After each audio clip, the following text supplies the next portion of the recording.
राधे राधे मित्रों, आपका हार्दिक स्वागत है के स्टोरी चैनल पर। इस चैनल पर आपको सदैव नई और रोमांचकारी कहानियों का रसास्वादन प्राप्त होता है। यदि यह आपका इस चैनल पर प्रथम आगमन है तो कृपया चैनल को सब्सक्राइब करना न भूलें। यदि आपको यह वीडियो रुचिकर लगे तो इसे लाइक और कमेंट के माध्यम से अपना समर्थन अवश्य प्रकट करें। ये कथा सैकड़ों वर्षों पूर्व की है, जब शोभापुर नामक एक राज्य में विलोचन नामक एक चित्रकार निवास करता था। विलोचन अपनी कला में अत्यधिक प्रवीण था। उसके द्वारा बनाए गए चित्र इतने सजीव प्रतीत होते थे मानो अभी उनमें प्राण संचरित हो जाएंगे। उसकी कला इतनी उत्कृष्ट होने के उपरांत भी वह अपनी आजीविका के लिए प्रायः चिंतित रहा करता था। चित्रकारी के लिए प्रेरणा प्राप्त करने हेतु वह प्रायः पर्वतों, वनों और प्राकृतिक स्थलों की यात्रा करता था। प्रकृति के ये मनोरम दृश्य उसे अपनी सृजनशीलता को और प्रखर करने की प्रेरणा प्रदान करते थे। एक दिन विलोचन हमेशा की तरह पहाड़ी क्षेत्रों में विचरण कर रहा था, जब उसकी दृष्टि एक कुटिया पर ठहरी। वह सोच में पड़ गया कि इतनी रमणीय जगह पर यह कुटिया किसकी हो सकती है। उत्सुकतावश वह कुटिया के भीतर प्रविष्ट हुआ। वहां उसने देखा कि एक महात्मा वहां निवास कर रहे थे। विलोचन ने आदर पूर्वक उन्हें प्रणाम किया। महात्मा उसे देखते ही बोले, आओ विलोचन, कहो कैसे आना हुआ। यह सुनकर विलोचन चकित रह गया। वह बोला, महात्मा जी, आप मेरे नाम से कैसे परिचित हैं? महात्मा मुस्कुराते हुए बोले, बेटा, हमसे कुछ भी अज्ञात नहीं है। मुझे ज्ञात है कि तुम शोभापुर के वह चित्रकार हो जिनकी चित्रकारी में जीवन झलकता है। तुम्हारे बनाए चित्र इतने आकर्षक और जीवंत है कि वे किसी का भी मन मोह सकते हैं। यह सुनकर विलोचन उदास स्वर में बोला, महात्मा जी, मेरी कला के बावजूद इस राज्य में मेरी कोई कद्र नहीं है। निर्धनता के कारण मैं जीवन में सुख का अनुभव नहीं कर पाता। अपनी आजीविका चलाने के लिए मुझे निरंतर संघर्ष करना पड़ता है। ये सब कब तक मेरे भाग्य में लिखा रहेगा मैं नहीं जानता। महात्मा ने गंभीरता से कहा, बेटा, अब चिंता त्याग दो। शीघ्र ही तुम्हारा भाग्य परिवर्तित होने वाला है, लेकिन इसके लिए तुम्हें एक कार्य करना होगा। विलोचन ने जिज्ञासा से पूछा, कृपया बताएं ऋषिवर, वह कार्य क्या है? महात्मा बोले, जब शोभापुर की राजकुमारी नीलम और शेरपुर के युवराज यशपाल का विवाह संपन्न होगा, तभी तुम्हारे सोए हुए भाग्य का जागरण होगा और तुम्हारी किस्मत बदल जाएगी। ये सुनकर विलोचन विस्मय से भर गया और बोला, यह आप क्या कह रहे हैं ऋषिवर? दोनों राज्यों में तो वर्षों से दुश्मनी चली आ रही है। दोनों राजा एक दूसरे के प्रबल शत्रु हैं। ऐसे में यह विवाह कैसे संभव हो सकता है? महात्मा ने दृढ़ता से कहा, यह विवाह अवश्य होगा और इस विवाह के सूत्रधार तुम बनोगे। यही वह माध्यम है जिसके द्वारा तुम्हारा भाग्य जागृत होगा। विलोचन ने व्यग्रता से पूछा, परंतु यह सब कैसे होगा ऋषिवर? कृपया मुझे विस्तार पूर्वक समझाएं। महात्मा बोले, तुमने राजकुमारी नीलम को देखा है? विलोचन ने सिर हिलाते हुए उत्तर दिया, हाँ ऋषिवर, मैंने उन्हें देखा है। महात्मा ने कहा, तुम्हें राजकुमारी नीलम का एक अनुपम चित्र बनाना होगा। उस चित्र को लेकर तुम शेरपुर के युवराज यशपाल के पास जाओगे। ध्यान रहे, चित्र केवल युवराज को एकांत में दिखाना। राजकुमारी नीलम का सौंदर्य देखकर युवराज उस पर मोहित हो जाएगा और उनके रूप का दीवाना बन जाएगा। इसके बाद महात्मा ने निर्देश देते हुए कहा, युवराज से पूछना कि क्या वह राजकुमारी नीलम से विवाह करने के इच्छुक है। यही वह कार्य है जो तुम्हारी तकदीर बदलने का मार्ग प्रशस्त करेगा। विलोचन आश्चर्यचकित होकर बोला, महात्मा जी, यह आप कैसी विचित्र बातें कह रहे हैं? भला एक चित्र कैसे वार्तालाप कर सकता है? महात्मा जी ने गंभीरता से उत्तर दिया, पुत्र, जो मैंने कहा है वही करो। राजकुमारी का एक मनोहारी चित्र बनाकर मेरे पास लाओ, क्योंकि यह विवाह तुम्हारे प्रयासों से ही संभव होगा। विलोचन ने कहा, जैसा आप कह रहे हैं ऋषिवर, मैं वैसा ही करूंगा। मैं राजकुमारी का चित्र बनाने में लग जाता हूं। इसके बाद विलोचन ने एकाग्रचित्त होकर राजकुमारी का चित्र बनाना प्रारंभ किया। 1 महीने की अथक मेहनत के बाद उसने राजकुमारी का ऐसा अनुपम चित्र तैयार किया जिसे देखकर प्रकृति भी लज्जित हो जाए। वह चित्र लेकर वन में स्थित महात्मा जी की कुटिया में पहुंचा और आदरपूर्वक बोला, महात्मा जी, यह रहा राजकुमारी का चित्र जो मैंने आपके निर्देशानुसार बनाया है। महात्मा जी ने चित्र को हाथ में लेकर कुछ क्षणों के लिए अपनी आंखें मूंद ली और मंत्रोच्चारण करने लगे। इसके पश्चात उन्होंने वह चित्र विलोचन को पुनः सौंपते हुए कहा, अब यह चित्र लेकर तुम युवराज यशपाल के पास जाओ, शेष कार्य यह चित्र स्वयं कर लेगा। विलोचन ने महात्मा जी की बात का अनुसरण किया और उसी दिन राजकुमारी के चित्र को साथ लेकर एक समुद्री जहाज पर चढ़ गया जो शेरपुर की ओर जा रहा था।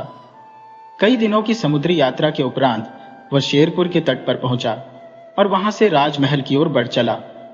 महल के बाहर पहुंचकर उसने एक पहरेदार से कहा, मुझे युवराज यशपाल से भेंट करनी है। पहरेदार ने प्रश्न किया, तुम कौन हो और कहां से आए हो?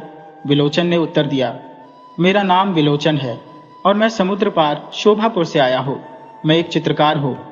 पहरेदार उसे राजमहल के भीतर युवराज के कक्ष तक ले गया और कहा, युवराज, यह व्यक्ति आपसे मिलने के लिए दूर देश से आया है। युवराज ने विलोचन को भीतर बुलाया। विलोचन ने विनम्रता से कहा, युवराज, मैं एकांत में आपको कुछ दिखाना चाहता हूं। युवराज के संकेत पर पहरेदार वहां से चला गया। विलोचन ने अपने हाथों में पकड़ी हुई राजकुमारी नीलम की तस्वीर को युवराज के सामने प्रस्तुत किया और कहा, यह चित्र मैं आपको दिखाना चाहता हूं। युवराज ने चित्र को ध्यानपूर्वक देखा और प्रशंसा करते हुए बोले, चित्रकार, यह तो अद्वितीय रचना है। तुम्हारी कला का कोई सानी नहीं। यह चित्र तो वास्तव में अत्यंत सुंदर और प्रभावशाली है। विलोचन ने मुस्कुराते हुए कहा, युवराज, आपने अभी तक इस चित्र की वास्तविक विशेषता को नहीं देखा है। युवराज ने चकित होकर पूछा, इसमें और क्या विशेषता हो सकती है? तभी युवराज के विस्मित नेत्रों के समक्ष उस चित्र में अंकित राजकुमारी नीलम के होठों से स्वर फूट पड़े। युवराज, इतनी आश्चर्यचकित होकर मेरी तस्वीर को क्यों देख रहे हो? युवराज स्तब्ध रह गए और बोले, यह तो कोई चमत्कार है। यह चित्र सचमुच बोल रहा है। इसके पश्चात चित्र में उकेरी गई राजकुमारी की आवाज गूंज उठी, युवराज, क्या आप मुझसे विवाह करना चाहेंगे? राजकुमार यशपाल उस चित्र को अपलक निहारते हुए विस्मय से बोले, हे सुंदरी, तुम कौन हो? किंतु उस तस्वीर ने उनके प्रश्न का कोई प्रत्युत्तर नहीं दिया। तब राजकुमार ने विलोचन की ओर देखा और पूछा, विलोचन, इस चित्र ने मेरे सवाल का जवाब क्यों नहीं दिया? विलोचन ने शांत स्वर में कहा, युवराज, यह चित्र शोभापुर राज्य की राजकुमारी नीलम का है। यह सुनते ही राजकुमार का चेहरा कठोर हो गया।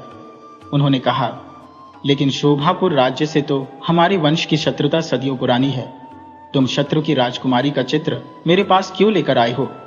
विलोचन ने साहसपूर्ण लहजे में उत्तर दिया, युवराज, क्योंकि राजकुमारी नीलम आपकी भावी पत्नी है। इस पर राजकुमार हतप्रभ होकर बोले, चित्रकार, यह तुम क्या कह रहे हो? शत्रु की पुत्री से विवाह भला कैसे संभव है? विलोचन ने शांतिपूर्वक कहा, युवराज, इसमें आपका कोई हस्तक्षेप नहीं है। जब विधाता ने स्वयं इस पवित्र संबंध को तय कर दिया है तो इसे रोकना असंभव है। फिर विलोचन ने प्रश्न किया, राजकुमार, क्या आपको ऐसा लगता है कि राजकुमारी नीलम आपके योग्य नहीं है? राजकुमार ने गंभीरता से कहा, ऐसी कोई बात नहीं है विलोचन। राजकुमारी नीलम तो अत्यंत सुंदर और अद्वितीय है। उनसे विवाह करके मैं स्वयं को भाग्यशाली समझूंगा, किंतु यह विवाह असंभव है। मेरे पिता महाराज इस संबंध को कभी स्वीकार नहीं करेंगे।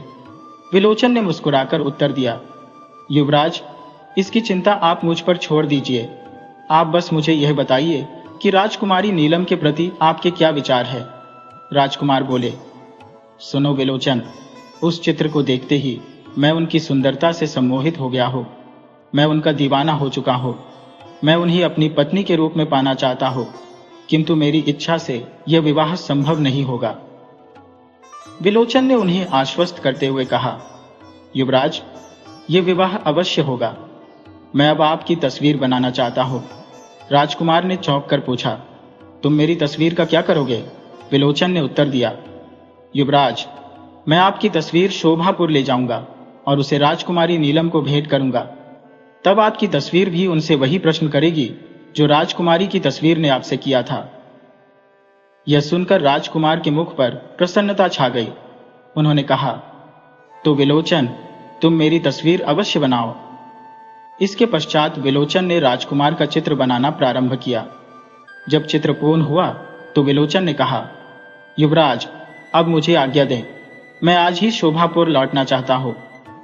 राजकुमार ने गहरी सांस लेते हुए कहा, विलोचन, तुमने राजकुमारी का चित्र दिखाकर मेरे हृदय में जो प्रेम की ज्वाला प्रज्वलित की है, उसका परिणाम क्या होगा ये मैं नहीं जानता। न जाने राजकुमारी नीलम से मेरा विवाह होगा या नहीं, यही प्रश्न अब मेरे मन में हर पल गूंजता रहेगा। विलोचन ने आत्मविश्वास भरे स्वर में उत्तर दिया, युवराज, इतनी व्यग्रता उचित नहीं है। मुझे पूर्ण विश्वास है कि राजकुमारी नीलम शीघ्र ही आपकी धर्मपत्नी बनेंगी। इतना कहकर विलोचन ने राजकुमार से विदा ली और अपने गंतव्य की ओर प्रस्थान कर गया। शोभापुर लौटने के बाद विलोचन गहन विचारों में डूब गया। वह सोचने लगा कि राजकुमारी नीलम से एकांत में मिलने का अवसर कैसे मिले। तभी उसे स्मरण हुआ कि राजकुमारी नीलम प्रतिदिन प्रातःकाल गौरी माता के मंदिर में पूजा अर्चना करने जाती है, और वह भी अकेले। यही एक उचित अवसर था। अगले दिन भोर होते ही विलोचन राजकुमार की तस्वीर लेकर मंदिर जाने वाले मार्ग के समीप प्रतीक्षा करने लगा। कुछ ही समय पश्चात राजकुमारी नीलम का भव्य रथ तीव्र गति से आता दिखाई दिया। विलोचन ने ऊंचे स्वर में पुकारा, राजकुमारी जी, कृपया रथ रोकें, मेरी बात सुने। राजकुमारी ने घोड़ों की लगाम खींची और तीखे स्वर में पूछा, तुम कौन हो? विलोचन ने सिर झुकाकर विनम्रता से कहा, राजकुमारी जी, मैं इसी नगर का वासी विलोचन चित्रकार हूं। मैंने आपके लिए एक चित्र बनाया है जिसे भेंट करना चाहता हूं, इसी कारण मैंने आपको पुकारा। यह कहकर विलोचन ने राजकुमार यशपाल का चित्र राजकुमारी को सौंप दिया। जैसे ही राजकुमारी की दृष्टि उस चित्र पर पड़ी, वह विस्मय से भर उठी। चित्र में उकेरे तेजस्वी व्यक्तित्व को देखकर उनके विचार मंथन करने लगे। तभी चित्र ने मुखर होकर कहा, राजकुमारी नीलम, क्या तुम मुझसे विवाह करोगी? ये सुनते ही राजकुमारी नीलम चौंक गई। वह अविश्वास भरे स्वर में बोली, यह कैसी अनहोनी है? यह चित्र तो मनुष्यों की भांति बोल रहा है। क्षण भर में उनकी क्रोधाग्नि प्रज्वलित हो उठी।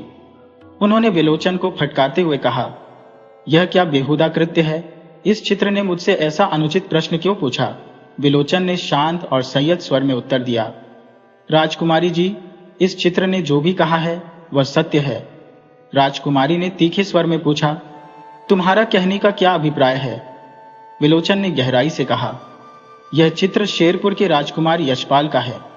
वे वास्तव में आपसे विवाह करना चाहते हैं। राजकुमारी के चेहरे पर आश्चर्य की लकीरें उभर आई। उन्होंने कहा, परंतु यह कैसे संभव है? शेरपुर तो हमारा शत्रु राज्य है। विलोचन ने धीरज भरे स्वर में उत्तर दिया, राजकुमारी जी, दोनों राज्यों की वर्षों पुरानी शत्रुता समाप्त करने के लिए आपका और राजकुमार का विवाह अत्यावश्यक है। यह विधि का विधान है जो होकर ही रहेगा। दोनों राज्यों की भलाई इसी में है कि आप इस पवित्र बंधन को स्वीकार करें। कुछ देर विचार करने के बाद राजकुमारी ने कहा, ठीक है विलोचन, फिलहाल तुम जाओ, मैं महल में जाकर इस विषय पर मनन करूंगी। विलोचन ने राजकुमारी को प्रणाम किया और वहां से चला गया। राजकुमारी ने गौरी माता के मंदिर में पूजा अर्चना की और फिर राजकुमार की तस्वीर लेकर अपने कक्ष में लौट आई। कक्ष में पहुंचते ही उनके विचारों में गौरी माता की कृपा और यह अप्रत्याशित घटना गूंजने लगी। वह स्वयं से प्रश्न करने लगी, क्या यह सचमुच गौरी माता की इच्छा है? क्या मेरा विवाह शेरपुर के राजकुमार से होगा? उन्होंने एक बार फिर चित्र पर दृष्टि डाली और बुदबुदाई, कुछ भी हो, राजकुमार अत्यंत आकर्षक है। ये सोचते ही उनके गालों पर हल्की लज्जा की आभा फैल गई। इधर विलोचन पुनः महात्मा जी की कुटिया पर पहुंचा और श्रद्धापूर्वक कहने लगा, ऋषिवर, अब मेरे लिए क्या आज्ञा है? महात्मा जी गंभीर स्वर में बोले, विलोचन, राजकुमारी नीलम और राजकुमार दोनों एक दूसरे के चित्र देख चुके हैं और हृदय से एक दूसरे को पसंद भी कर चुके हैं, परंतु दोनों राज्यों के बीच की शत्रुता के कारण वे इस विवाह के विषय में किसी से चर्चा नहीं करेंगे। यह चिंता उनके मन को कचोटती रहेगी, जिससे उनकी सेहत खराब हो जाएगी और वे अस्वस्थ हो जाएंगे। अब तुम्हें शोभापुर के राजा हुक्म सिंह के पास जाना होगा और कहना होगा कि तुम राजकुमारी की बीमारी का समाधान जानते हो। विलोचन ने विनम्रता पूर्वक उत्तर दिया, महात्मा जी, जैसा आप कहेंगे मैं वैसा ही करूंगा। उधर राजकुमारी नीलम का मन अत्यंत व्याकुल हो उठा। वह विचारों में डूबी रहती और सोचती, यह कैसा असहनीय रोग मैंने अपने हृदय को लगा लिया है।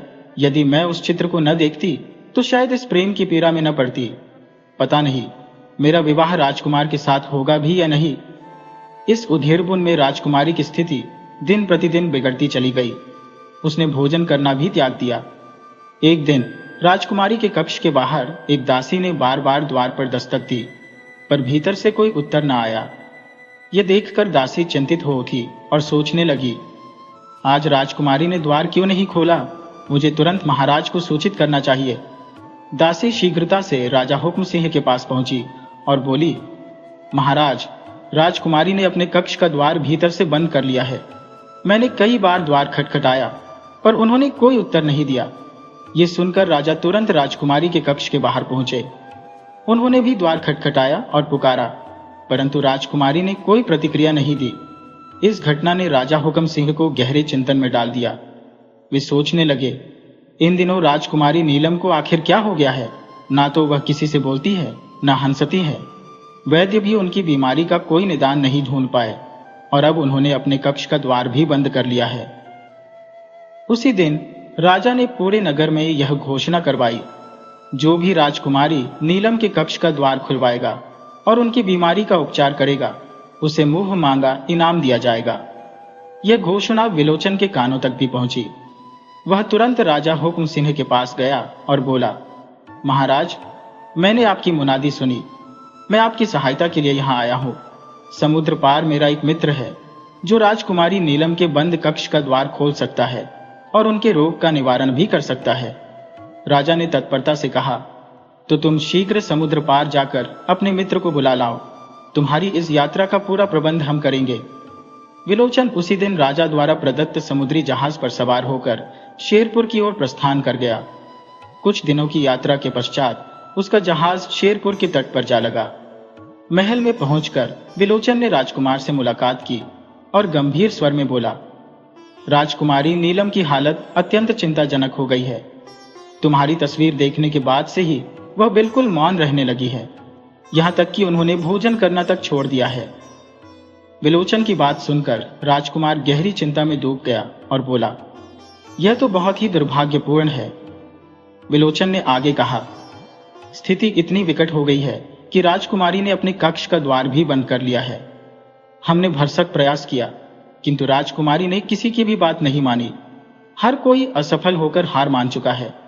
इसी कारण अब मैं आपको बुलाने आया हूं, ताकि आप मेरे साथ शोभापुर चलें और उनके कक्ष का बंद दरवाजा खुलवा सके। युवराज ने आश्चर्य व्यक्त करते हुए पूछा, क्या सचमुच मुझे शोभापुर जाना चाहिए? विलोचन ने उत्तर दिया, इसमें कोई आपत्ति नहीं होनी चाहिए युवराज। राजकुमार ने कहा, किंतु यदि राजा हुक्म सिंह को यह ज्ञात हो गया कि मैं शेरपुर का युवराज हूं तो बड़ा संकट खड़ा हो जाएगा। विलोचन ने उसे आश्वस्त करते हुए कहा, आप निश्चिंत रहें राजकुमार, उन्हें इस बात का किंचित मात्र भी आभास नहीं होगा, क्योंकि आप वहां परिवर्तित वेश में जाएंगे। युवराज ने कहा, यदि ऐसा है तो मैं तुम्हारे साथ चलने को सहमत हूं, किंतु प्रस्थान से पूर्व मैं अपने पिता महाराज को इसकी सूचना अवश्य देना चाहूंगा।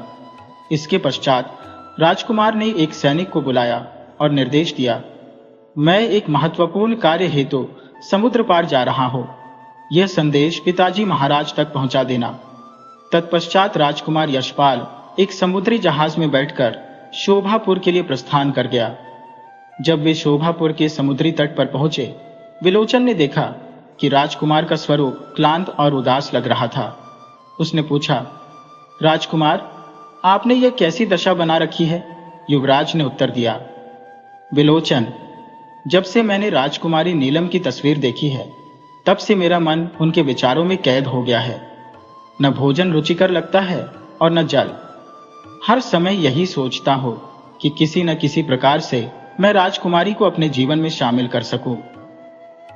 विलोचन ने उसे सांत्वना देते हुए कहा, राजकुमार, आप व्यर्थ चिंता मत करें। शीघ्र ही राजकुमारी नीलम से आपका मिलन होगा। राजकुमार ने कहा, यही आशा मुझे अब तक जीवित रखे हुए है।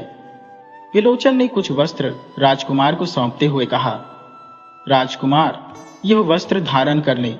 इन्हें पहनने के बाद आप एक ज्ञानी साधु प्रतीत होंगे। राजकुमार ने वेश बदल लिया और विलोचन ने प्रसन्नतापूर्वक कहा, वाह राजकुमार, अब तो आपको कोई भी पहचान नहीं सकेगा, यहां तक कि स्वयं राजा हुक्म सिंह भी नहीं। इसके बाद विलोचन राजकुमार को अपने साथ लेकर राजा हुक्म सिंह के समक्ष उपस्थित हुआ और कहा, महाराज, यही वह मित्र है जिसके विषय में मैंने आपसे चर्चा की थी। राजा हुक्म सिंह हाथ जोड़े गहन विनम्रता से साधु बने युवराज यशपाल से बोले, ऋषिवर, आप कृपया किसी भी उपाय से राजकुमारी के कक्ष के बंद द्वार को खुलवा दें और उसे शीघ्र स्वस्थ कर दें। यह कार्य पूर्ण होने पर आप जो भी वरदान मांगेंगे मैं उसे सहर्ष प्रदान करूंगा। यह मेरा प्रण है। साधु के वेश में छिपे हुए राजकुमार यशपाल ने कहा, महाराज, मुझे आपके वचन पर पूर्ण विश्वास है। आप निश्चिंत रहे। अब मैं यहां हूं तो सब कुछ ठीक हो जाएगा, लेकिन ध्यान रहे, राजकुमारी के कक्ष के निकट केवल मैं और विलोचन ही जाएंगे। राजा ने गहरी श्रद्धा से उत्तर दिया, ऋषिवर, जैसा आप उचित समझे। इसके पश्चात राजकुमार और विलोचन राजकुमारी के कक्ष के समीप पहुंचे। वहां रुककर राजकुमार ने गंभीर स्वर में पुकारा, राजकुमारी नीलम, कृपया कक्ष का द्वार खोलिए। मैं शेरपुर का युवराज यशपाल आपके कक्ष के बाहर खड़ा हो। कुछ क्षणों के मौन के बाद कक्ष का दरवाजा धीरे धीरे खुला। राजकुमारी ने कांपते हुए स्वर में पूछा, क्या तुम सचमुच युवराज यशपाल हो? यशपाल ने कहा, हाँ राजकुमारी, तुम तक पहुंचने के लिए मुझे यह साधु का वेश धारण करना पड़ा, लेकिन यह तुमने अपनी क्या स्थिति बना रखी है? इसके बाद दोनों ने कुछ पल एक दूसरे को एकटक निहारा। विलोचन ने धीरे से कहा, राजकुमार, आप राजकुमारी के साथ कक्ष में जाएं। मैं बाहर पहरा देता हूं। यदि कोई भी इस ओर आएगा तो मैं संकेत कर दूंगा। यशपाल ने सहमति जताते हुए कहा, ठीक है विलोचन, लेकिन सतर्क रहना और समय पर इशारा कर देना। इसके बाद साधु बने राजकुमार और राजकुमारी कक्ष के भीतर चले गए। राजकुमार ने गंभीर स्वर में कहा, राजकुमारी, यह क्या पागलपन है?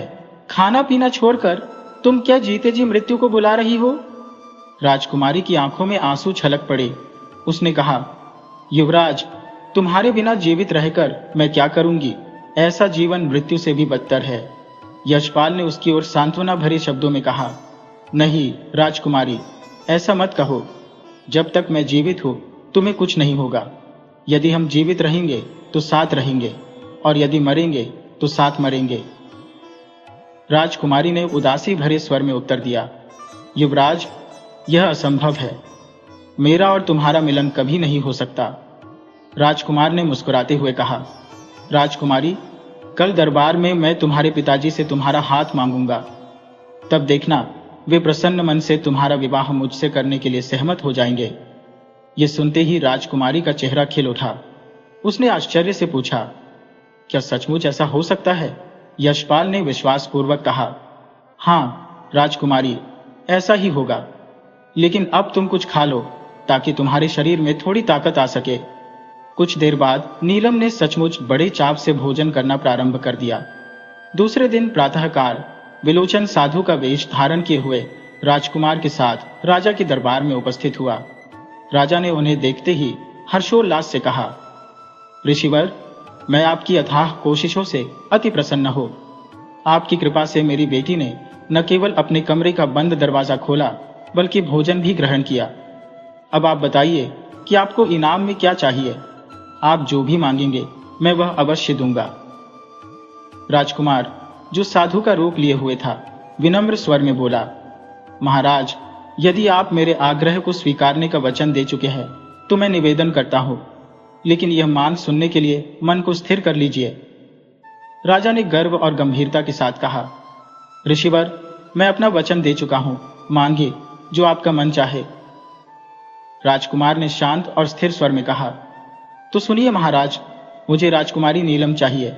मैं उनसे विवाह करना चाहता हूं। यह सुनते ही राजा चौंक पड़े। उनके मुख पर विस्मय की रेखाएं स्पष्ट दिखने लगी। गहरी सोच में डूबे राजा बोले, आपने यह क्या मान लिया ऋषिवर? क्या आपको सच में मेरी बेटी चाहिए?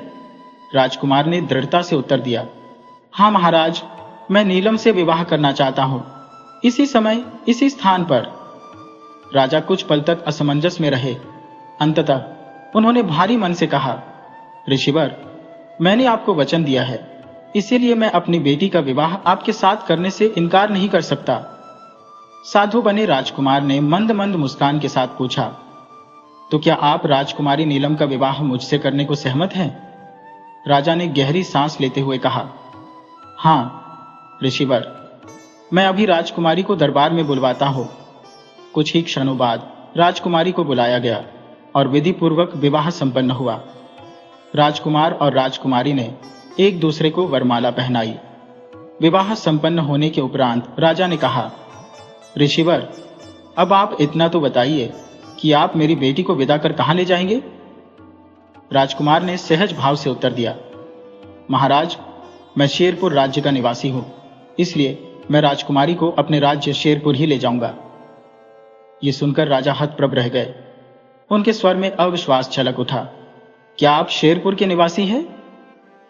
राजकुमार ने सत्यता प्रकट करते हुए कहा, हां महाराज, मैं शेरपुर का राजकुमार यशपाल हूं। राजा हुक्म सिंह के लिए यह रहस्योद्घाटन किसी वज्रपात से कम नहीं था। वे क्रोध और आघात से भर गए। गुस्से में उन्होंने कहा, तो तुम हमारे दुश्मन के बेटे हो? राजकुमार ने शांतिपूर्वक उत्तर दिया, अब दुश्मनी कैसी महाराज, अब तो मैं आपका दामाद बन चुका हूं। राजा ने व्यथित होकर कहा, यह क्या अनर्थ हो गया? हमारी बेटी का विवाह हमारे शत्रु के पुत्र से हो गया। कुछ समय तक राजा गहन चिंता में डूबे रहे। फिर एक निर्णायक स्वर में बोले, बेटा यशपाल, अब तुम हमारे दुश्मन नहीं, हमारे दामाद हो। इसलिए मैं वर्षों से चली आ रही इस दुश्मनी को सदा के लिए समाप्त करना चाहता हूं। राजकुमार ने जिज्ञासा से पूछा, कैसे महाराज? राजा ने गंभीरता से कहा, यह जो मेरे सिर पर मुकुट है, यही हमारे झगड़े की जड़ है। वर्षों पूर्व हमारे पूर्वजों ने तुम्हारे खानदान के शाही मुकुट को युद्ध में छीन लिया था। यही हमारी वैर भावना का कारण बना था। अब समय आ गया है कि इसे समाप्त कर दिया जाए। बस तभी से तुम्हारे और हमारे वंशों के बीच शत्रुता की जड़ें गहरी हो गई थी। लेकिन आज बेटा यशपाल, मैं तुम्हें तुम्हारे पूर्वजों का शाही मुकुट सौंपकर इस शत्रुता का अंत कर रहा हूं। यह कहते हुए राजा ने शाही मुकुट राजकुमार को थमा दिया और कहा, लो बेटा, अपनी खोई हुई धरोहर को संभालो। राजकुमार ने आदरपूर्वक वह मुकुट राजा से ग्रहण किया और राजकुमारी नीलम के साथ अपने राज्य शेरपुर के लिए प्रस्थान कर गया। इसके पश्चात राजा ने विलोचन की ओर देखते हुए कहा, विलोचन, यह सब तुम्हारे कारण संभव हुआ है। दो शत्रु राज्यों के बीच की खाई भर गई है और अब वे मित्र बन गए हैं। तुम्हारे इस असाधारण योगदान से मैं अति प्रसन्न हूं। इसलिए मैं तुम्हें अपने दरबार का शाही चित्रकार नियुक्त करता हूं। आज से तुम मेरे दरबार के एक महत्वपूर्ण सदस्य होगे। इसके अतिरिक्त मैं तुम्हें इनाम के तौर पर 10,000 सोने की अशर्फियां भी भेंट करता हूं। राजा से इनाम पाकर विलोचन का हृदय प्रसन्नता से भर गया। उसने कृतज्ञता पूर्वक राजा का धन्यवाद किया। अब विलोचन राजा हुक्म सिंह के दरबार का शाही चित्रकार और दरबारी बन चुका था। उसका वर्षों से सोया हुआ भाग्य जाग उठा था और शेष जीवन उसने सुख शांति के साथ व्यतीत किया। तो मित्रों, मुझे पूर्ण विश्वास है कि यह कथा आपको बहुत रुचिकर लगी होगी। यदि ऐसा है तो वीडियो को लाइक करें और अपने विचार हमें कमेंट के माध्यम से अवश्य बताएं। अपने कमेंट के साथ अपना नाम और शहर का नाम लिखना न भूलें। तो चलिए मिलते हैं आपसे अगली रोचक कथा में।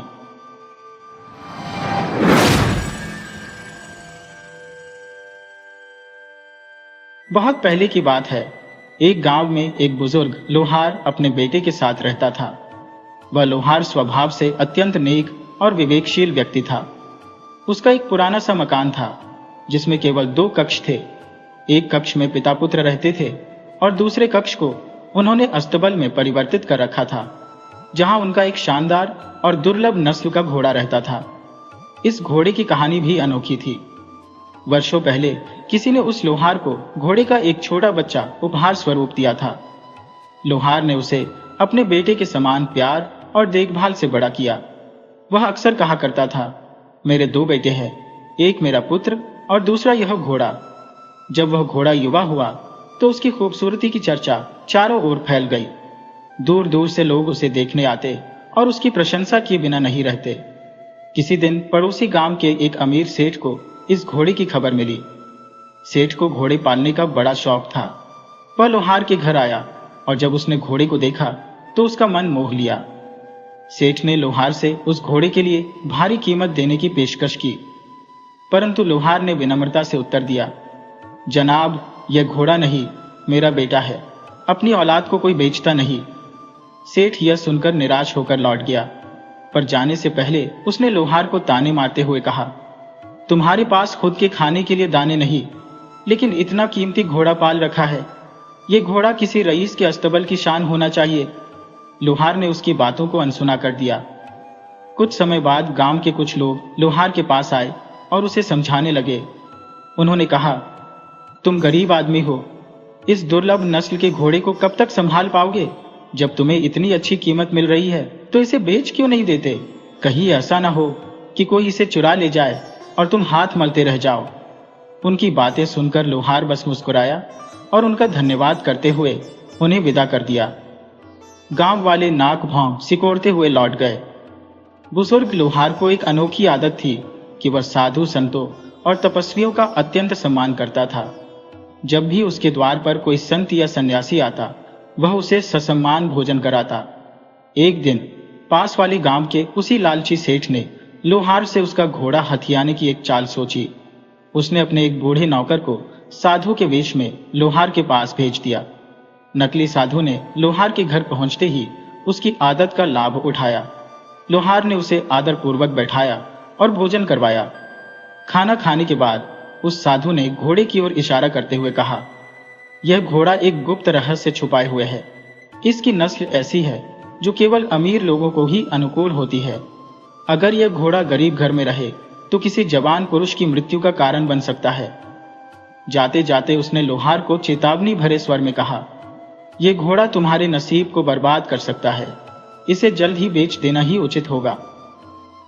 लोहार ने उसकी बात ध्यान से सुनी और गंभीर स्वर में कहा, जो कुछ भी मेरे भाग्य में लिखा है उसे सिर्फ परमात्मा ही जानता है। मैं अपने हर कर्म को ईश्वर की इच्छा पर छोड़ता हूं। अगर यह घोड़ा मेरे लिए वाकई किसी मुसीबत का कारण बनेगा तो मैं उस मुसीबत का सामना करूंगा, परंतु इसे बेचने का तो सवाल ही नहीं उठता, क्योंकि मैंने इसे बेटे की तरह पाला है। नकली साधु की योजना विफल हो गई और वह निराश होकर वहां से लौट गया। लेकिन उसकी बातों ने लोहार के मन में हलचल पैदा कर दी। वह सोचने लगा कि क्या सचमुच घोड़े से जुड़ा कोई रहस्य है जिसे वह नहीं जानता। कुछ समय बाद एक सुबह जब लोहार और उसका बेटा जागे तो उन्होंने देखा कि घोड़े के अस्तबल का दरवाजा खुला हुआ था। उनका प्रिय घोड़ा गायब हो चुका था। घबराए हुए पिता पुत्र ने घोड़े को आसपास ढूंढा, लेकिन कोई सुराग नहीं मिला। लोहार ने अपने बेटे से कहा, बेटा, तुम जवान हो, आसपास के इलाकों में जाकर घोड़े का पता लगाओ। उसे ढूंढना हमारी जिम्मेदारी है। लोहार का बेटा कई दिनों तक जंगलों और पहाड़ों में भटकता रहा, पर घोड़े का कोई निशान नहीं मिला। वापसी के रास्ते में कुछ लठैतों ने उसे घेर लिया। ये वही लोग थे जिन्हें लोहार ने घोड़ा बेचने से इनकार किया था। उन्होंने लोहार के बेटे की बुरी तरह पिटाई की। किसी तरह वह अपनी जान बचाकर घर लौट आया। लोहार ने अपने बेटे की मरहम पट्टी की और वैद्य को बुलाकर उसका उपचार कराया। जब गांव के लोगों को इस घटना की भनक लगी तो वे सब दुख व्यक्त करने लोहार के घर पहुंचे।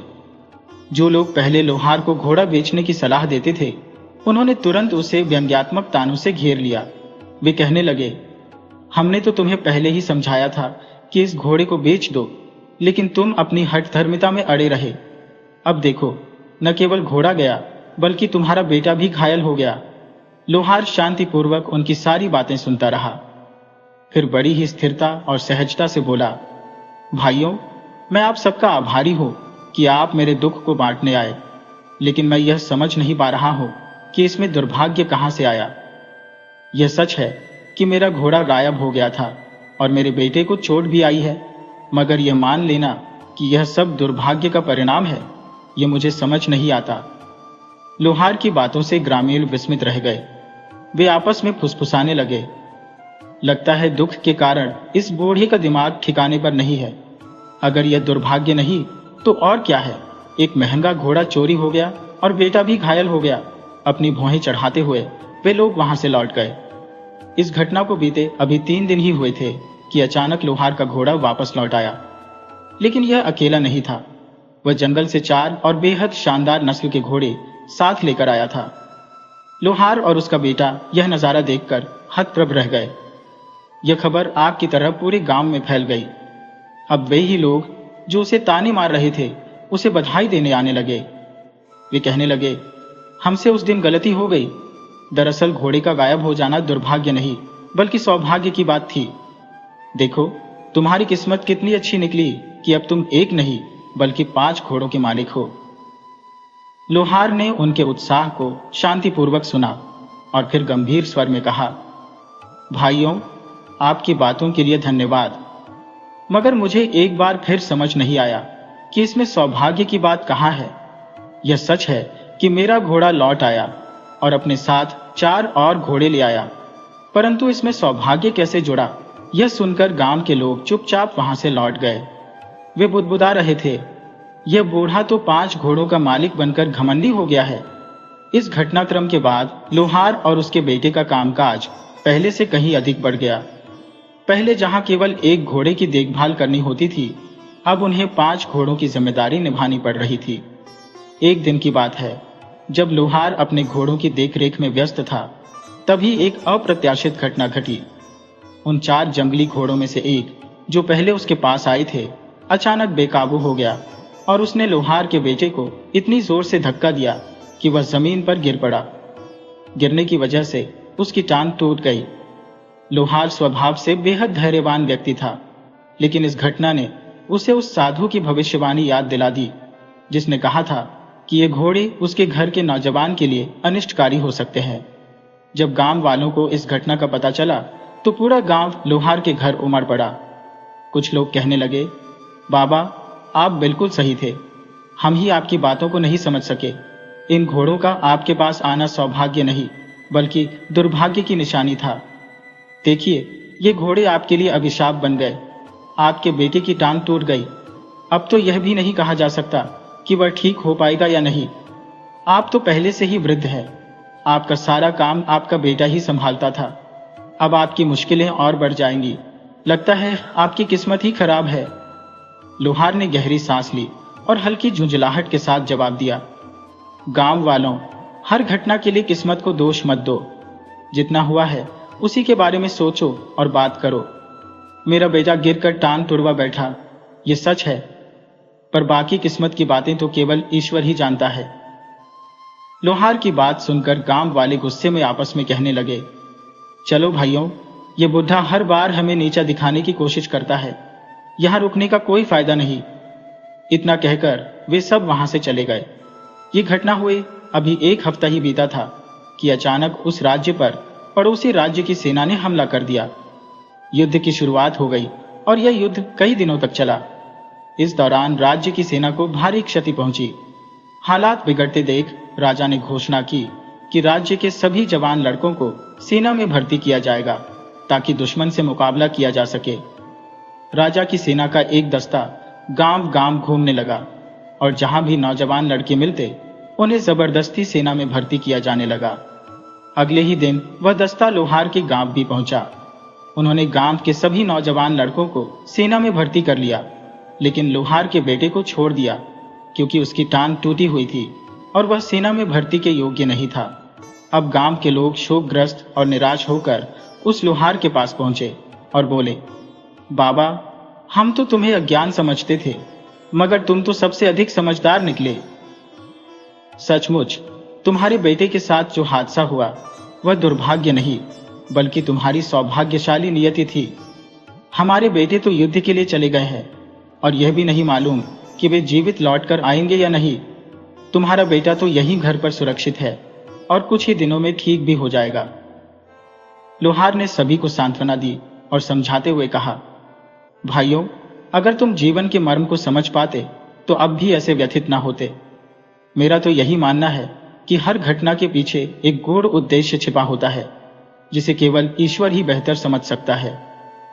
इस प्रकार लोहार ने गांव वालों को शांत किया और उन्हें वापस भेज दिया।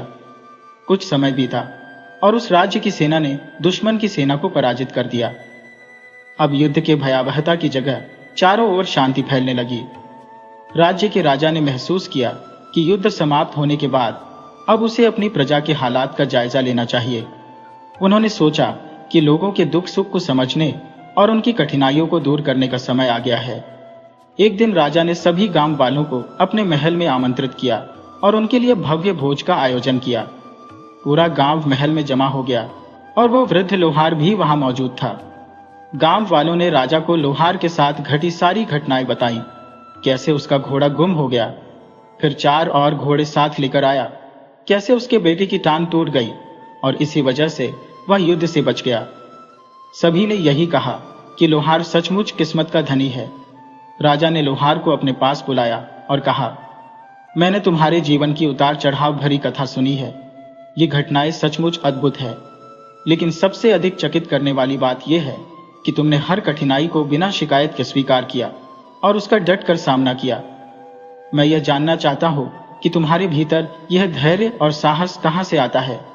लोहार ने सिर झुका लिया और विनम्र स्वर में बोला, महाराज, मेरी हिम्मत का रहस्य यही है कि मैंने अपने जीवन की हर घटना को एक चुनौती की तरह स्वीकार किया।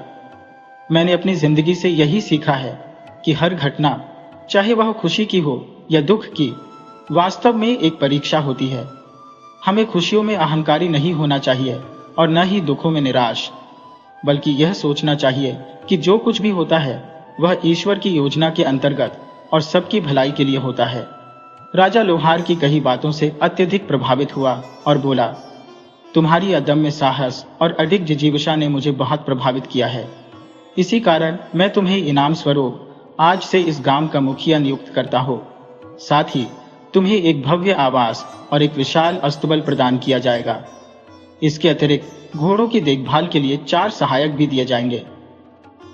लोहार ने राजा का आभार प्रकट करते हुए कहा, महाराज, यह उपहार मेरे लिए असीमित महत्व रखता है। मेरी प्रसन्नता इसी में है कि आपने जो कुछ भी मुझे दिया है, मैं उसे परमात्मा की इच्छा मानकर सहर्ष स्वीकार करता हूं। तो दोस्तों, मुझे विश्वास है कि यह कथा आपके हृदय को अवश्य छू गई होगी।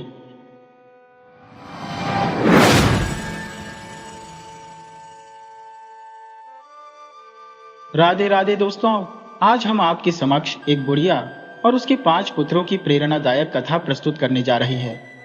यदि आप हमारे चैनल पर नए हैं तो कृपया इसे लाइक, सब्सक्राइब और शेयर करें। एक सुदूर गांव में एक वृद्धा अपने 5 पुत्रों संग वास करती थी। वृद्धा धन संपत्ति से संपन्न नहीं थी, परंतु जो भी साधन उपलब्ध थे उनमें ही वह संतोष पूर्वक अपने बच्चों के साथ हंसी खुशी जीवन यापन करती थी। बचपन से ही वह भगवत भक्ति में लीन रहने वाली महिला थी। उसकी धार्मिकता इतनी प्रबल थी कि उसने पूजा पाठ और अपने बच्चों को उत्तम संस्कार प्रदान करना ही अपने जीवन का ध्येय बना लिया था।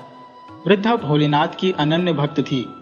प्रतिदिन मंदिर जाकर भगवान शिव पर जल अर्पित करना और उसके उपरांत ही भोजन ग्रहण करना उसका नियम था। उसका जीवन इस प्रकार व्यवस्थित था कि वह सुबह पूजा करती, पक्षियों को दाना डालती और गायों को रोटी खिलाती। वह मानती थी कि दान पुण्य और धर्म कर्म से जीवन को सुकून मिलता है। वृद्धा ने अपने 5 पुत्रों को बड़े ही कष्टों और मेहनत से पाला था, क्योंकि उसके पति की मृत्यु पहले ही हो चुकी थी। अपनी अथक परिश्रम और समर्पण से उसने अपने बच्चों को संस्कारवान और आज्ञाकारी बनाया। वे पुत्र इतने आदर्श थे कि लोग उन्हें श्रवण कुमार की उपमा देते थे। वृद्धा माई अपने बेटों को अत्यंत स्नेह करती थी और उसके पुत्र भी अपनी माता के प्रति अगाध प्रेम और सम्मान रखते थे। अब वे जवान हो चुके थे और रोजगार की खोज में जुट गए थे ताकि अपनी माता की सहायता कर सके। वृद्धा का मानना था कि उसने अपने बच्चों को जो मूल्य और संस्कार दिए हैं वही उसकी वास्तविक संपदा है।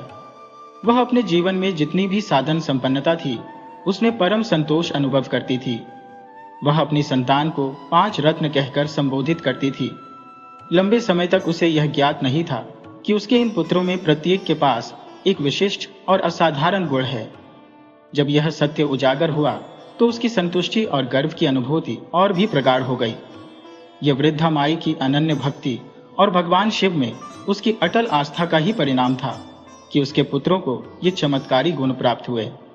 हर माता पिता के लिए उनकी संतान अनमोल होती है, परंतु वृद्धा माई के बेटों में तो अद्वितीय विशेषताएं थी, जिन्हें देखकर वह उन्हें अनमोल रत्न कहने लगी। उसके बेटों के नाम बचपन से ही राम, गोपाल, श्याम, मोहन और झा जैसे साधारण थे, परंतु जब उसे उनके अद्वितीय गुणों का भान हुआ तो उसने उन गुणों के अनुरूप ही उन्हें नए नाम देने का निश्चय किया। उसका बड़ा बेटा, जिसे वह गलत रतन कहती थी, असामान्य क्षमता रखता था। वह बड़ी मात्रा में पानी, लगभग नदी की संपूर्ण जलराशि, कुछ मिनटों के लिए अपने गले में रोक सकता था। उसके इस गुण ने उसे ऐसा नाम दिया। दूसरा बेटा, जिसे वह श्रवण रत्न कहती थी, अपने पैरों को इस हद तक लंबा कर सकता था कि वह अनगिनत बाधाओं को पार कर सके। तीसरे पुत्र का शरीर वज्र के समान था। वह इतने बलशाली और अधिक थे कि किसी भी प्रकार की चोट या प्रहार उसका कुछ भी बिगाड़ नहीं सकते थे। इसीलिए वृद्धा माई ने उसे वज्र रतन का नाम दिया। चौथा पुत्र अग्नि का सामना करने में अद्वितीय था। आग उसकी त्वचा को छू भी नहीं सकती थी और इस कारण उसे अग्नि रतन कहा जाने लगा।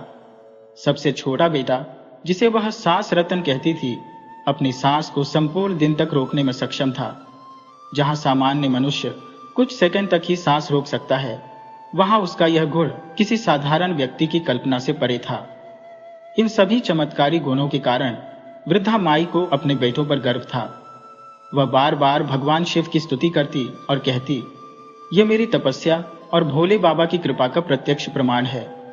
बुढ़िया के पुत्रों को न केवल अद्भुत और दुर्लभ गुण प्राप्त हुए थे, बल्कि अपनी माता से उन्होंने श्रेष्ठ संस्कार भी अर्जित किए थे। वे अपने बड़ों का आदर और छोटे सदस्यों से स्नेहपूर्वक व्यवहार करते थे। पांचों भाई सदैव परस्पर प्रेम पूर्वक रहते और कभी आपस में कोई कलह नहीं करते थे। उनकी मां बुढ़िया ने स्पष्ट रूप से उन्हें चेताया था कि वे अपने विशिष्ट गुणों का रहस्य किसी पर भी प्रकट न करें। केवल घर के अंदर मां और भाइयों के बीच ही इन गुणों की चर्चा हो सकती थी। पुत्रों ने अपनी मां की इस आज्ञा को शिरोधार्य मानकर इसे पत्थर की लकीर समझा। यही कारण था कि उन्होंने कभी अपने अद्वितीय गुण किसी बाहरी व्यक्ति के सामने उजागर नहीं किए। बुढ़िया माई प्रायः पूजा पाठ में संलग्न रहती थी और धन संपत्ति की कोई अपेक्षा नहीं करती थी। वह भगवान से सदा यही प्रार्थना करती कि उनके पुत्र सदा मिलजुल कर सुखी रहे। उनके पांचों पुत्रों में गहरा आपसी स्नेह था और वे एक दूसरे का भरपूर सम्मान करते थे। बड़े बेटे अब बड़े हो गए थे और अपनी मां के काम में सहयोग करने लगे थे।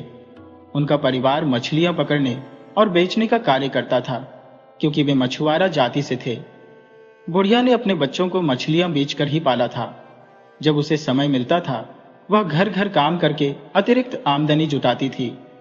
उसने अपने बच्चों का लालन पालन कठिनाइयों से भरे दिनों में किया था, क्योंकि उसके पति का निधन उसके बच्चों के बचपन में ही हो गया था। पांचों बेटे मिलकर तालाब से मछलियां पकड़ते और उन्हें बाजार में बेचते थे, जिससे उनका गुजारा चलता था। हालांकि वे अपने विशेष गुणों का उपयोग इस कार्य में नहीं करते थे, क्योंकि वे नहीं चाहते थे कि किसी को उनकी असाधारण क्षमताओं के बारे में पता चले। समय ने करवट ली और उनके व्यवसाय में कठिनाई आने लगी। मछलियों की संख्या कम हो गई, जिससे परिवार आर्थिक संकट से जूझने लगा। तब भाइयों ने परामर्श किया और निश्चय किया कि वे आधी रात के समय तालाब पर मछलियां पकड़ने जाएंगे, ताकि कोई उन्हें देख न सके। योजना के अनुसार बुढ़िया का बड़ा बेटा, जिसे गल रतन कहा जाता था, अपने गले में पूरे तालाब का पानी भर लेता था। इससे तालाब खाली हो जाता और मछलियां तल पर रह जाती थी, जिन्हें वे आसानी से पकड़ सकते थे। इस प्रकार भाइयों ने अपनी मां की आज्ञा का पालन करते हुए अपने गुणों का विवेकपूर्ण उपयोग किया और संकट का सामना किया। बुढ़िया के चारों बेटे केवल उतनी ही मछलियां पकड़ते थे जितनी उनके जीवन यापन के लिए पर्याप्त होती। उनके स्वभाव में कभी भी लालच नहीं था। बुढ़िया का बड़ा बेटा अक्सर यह कहता था कि जितनी मछलियां लेनी है वह 5 मिनट में ही उठा लो, क्योंकि वह केवल इतने समय तक ही तालाब का पानी अपने गले में रख सकता था। इसके बाद वह पानी को पुनः तालाब में छोड़ देता था। वह हमेशा यह चेतावनी देता था कि अगर उसने अधिक समय तक पानी गले में रखा तो उसका गला फट जाएगा। चारों भाइयों ने इस बात को गांठ बांध ली थी और वे 5 मिनट के भीतर अपनी आवश्यकता अनुसार मछलियां पकड़ लेते थे। इसके बाद वे सभी घर लौटते और उनमें से एक भाई बाजार जाकर उन मछलियों को बेचाता। यह उनकी दिनचर्या बन चुकी थी। बाजार के अन्य मछुआरे उन भाइयों से ईर्ष्या करते थे। वे अक्सर आपस में चर्चा करते, हम तो तालाब में कुछ नहीं पकड़ पाते और इन्हें इतनी मछलियां कहां से मिल जाती हैं। इन भाइयों की मछलियां ताजी होती थी, इस कारण बाजार में अच्छी कीमत पर जल्दी बिक जाती थी। इन पांचों भाइयों की शक्ल सूरत एक जैसी थी, मानो वे जुड़वा हो। उनके चेहरे इतने मिलते जुलते थे कि बुढ़िया के अलावा कोई नहीं पहचान पाता था कि कौन बड़ा है और कौन छोटा। एक दिन बुढ़िया का सबसे छोटा बेटा शांत रतन बाजार में मछलियां बेचने गया। ये वही बेटा था जो बिना सांस लिए एक दिन तक रह सकता था। उसी समय एक मछुआरे ने उससे पूछा, भाई तुम इतनी मछलियां कहां से लाते हो? मुझे भी बताओ, क्योंकि मैं भी उसी तालाब में जाता हूं, लेकिन मुझे तो मछलियां नहीं मिलती। मछुआरे की बात सुनकर शांत रतन को उस पर दया आ गई। उसने मछुआरे को यह रहस्य बता दिया और कहा, रात को ठीक 12 बजे तालाब पर आ जाना। घर लौटकर शांत रतन ने यह बात अपने भाइयों को बताई। भाइयों ने इसे स्वीकार कर लिया, क्योंकि उन्हें किसी प्रकार का लालच नहीं था। उन्होंने सोचा कि बेचारा गरीब मछुआरा भी कुछ मछलियां पकड़ लेगा और उसका भी गुजारा हो जाएगा। रात को तालाब पर पहुंचने पर शांत रतन ने सभी मछुआरों को पहले ही सचेत कर दिया, मैं तालाब का पानी केवल 5 मिनट तक गले में रख सकता हूं। तुम लोग 5 मिनट के भीतर जितनी मछलियां पकड़ सको उतनी पकड़ लो। मछुआरे स्वार्थ की धुन में आए थे। उनकी आंखों में तब लालच झलक उठा जब उन्होंने देखा कि गल रतन ने तालाब का पानी अपने गले में भर लिया और तालाब के भीतर अनगिनत मछलियां तैर रही थी। उस मछुआरे ने यह सूचना अन्य मछुआरों तक भी पहुंचा दी, जिससे बड़ी संख्या में लोग मछलियों को पाने की आशा में तालाब पर आ धमके। मछुआरों ने जब इतने विशाल मात्रा में मछलियां देखी तो उनकी लिप्सा बेकाबू हो गई। दूसरी ओर गलरतन के भाई अपनी आवश्यकता अनुसार मछलियां लेकर समय रहते तालाब से बाहर आ गए। वे सोचते थे कि मछुआरे भी उनकी बात मानेंगे और समय पर लौट आएंगे, लेकिन मछुआरों का लालच चरम पर था। वे लगातार मछलियां पकड़ने में मग्न थे, इस बात की परवाह किए बिना कि गलरतन ने उनकी चेतावनी दी थी। गलरतन की क्षमता सीमित थी, वह केवल कुछ समय के लिए पानी गले में रोक सकता था। जब उसकी सीमा पार हो गई तो वह विवश होकर अपने गले में भरा पानी बाहर निकालने लगा। जैसे ही पानी तालाब में वापस आया, वह इतने वेग से बहा कि लालच में डूबे मछुआरे उसमें बह गए। तालाब गहरा था, जिससे अधिकांश मछुआरे डूबकर अपनी जान गंवा बैठे। केवल 2-4 लोग ही बच पाए, जो किनारे पर मछलियों की देखभाल कर रहे थे। बचे हुए मछुआरों ने क्रोधित होकर चारों भाइयों को दोषी ठहराया। उन्होंने आरोप लगाया कि यह सब उनकी योजना का हिस्सा था। गलरतन ने शांत चित्त स्वर में उत्तर दिया, मैंने तुम सबको पहले ही चेतावनी दी थी कि समय रहते बाहर आ जाना। मेरी क्षमता सीमित है, मैंने किसी के प्राण लेने का इरादा नहीं किया। मगर मछुआरे उनकी बात सुनने को तैयार नहीं थे। वे भाइयों की शिकायत लेकर राजा के पास पहुंच गए। राजा ने मछुआरों की बात सुनी और गलरतन को बंदी बनाने का आदेश दिया। राजा ने गलरतन पर आरोप लगाते हुए कहा, तुम्हारे कारण इतनी निर्दोष जाने गई। मछुआरों के परिजन न्याय की मांग करते हुए बोले, जैसे इसने हमारे प्रियजनों को दम घोंट कर मारा है, वैसे ही इसे भी वही सजा मिलनी चाहिए, तभी इसे अपनी करनी का एहसास होगा। राजा ने मछुआरों की बात सही मानी और गलरतन से उसकी अंतिम इच्छा पूछी। गलरतन ने विनम्रता पूर्वक कहा, महाराज, मेरी मृत्यु तो तय है, मैं बस अपनी मां से अंतिम बार मिलना चाहता हूं, वह मेरे लिए तड़प रही होगी। राजा ने स्वीकृति देते हुए कहा, ठीक है। इसके बाद गलरतन अपने घर पहुंचा और अपनी मां भाइयों को पूरी घटना से अवगत कराया। उसकी मां ने उसे सांत्वना देते हुए कहा, गलरतन, तुम व्यर्थ चिंता क्यों करते हो? तुम्हारे स्थान पर स्वर्ण रत्न जाएगा। उसके पास अपने पैरों को अद्भुत ढंग से लंबा करने की क्षमता है। जब वे तुम्हें गल रत्न समझकर तालाब में डुबोने की कोशिश करेंगे तो वह डूबेगा ही नहीं। अगले दिन क्योंकि सभी भाइयों का चेहरा एक समान था और उन्हें केवल बुढ़िया माँ ही पहचान सकती थी, स्वर्ण रत्न गल रत्न के स्थान पर गया। लोग उसे गल रत्न समझ बैठे और उसे तालाब में डुबाने का प्रयास किया, लेकिन आश्चर्यजनक रूप से स्वर्ण रत्न तालाब की सतह पर चलता रहा, डूबने का नाम भी नहीं लिया। यह दृश्य देखकर लोग विस्मित हो गए। कोई भी यह समझ नहीं पाया कि यह व्यक्ति गल रतन नहीं बल्कि उसका भाई है। लोग आपस में कहने लगे, इस पर जरूर किसी आत्मा का प्रभाव है, यह जादू टोना जानता है। राजा ने यह सुनकर कहा, यदि यह डूबकर नहीं मरेगा तो कल इसके सिर को धड़ से अलग कर दिया जाएगा। यह सजा सुनते ही स्वर्ण रत्न स्थिति को भांप गया और उसने सोचा कि इस समस्या से निपटने के लिए वज्र रत्न को आगे आना होगा। स्वर्ण रत्न ने राजा से प्रार्थना की, महाराज, मेरी मृत्यु तो निश्चित है, लेकिन मैं चाहूंगा कि अपनी अंतिम रात अपनी मां और भाइयों के साथ बिताऊं। राजा ने मरने वाले की अंतिम इच्छा का सम्मान करते हुए उसे अनुमति दे दी। स्वर्ण रत्न घर आया और अपनी मां और भाइयों को अपनी सजा के बारे में बताया। उसने कहा, कल मेरा सिर धड़ से अलग कर दिया जाएगा। बुढ़िया मां ने उसे सांत्वना देते हुए कहा, बेटा, चिंता मत करो, घबराने की कोई आवश्यकता नहीं। कल तुम्हारे स्थान पर वज्र रत्न जाएगा।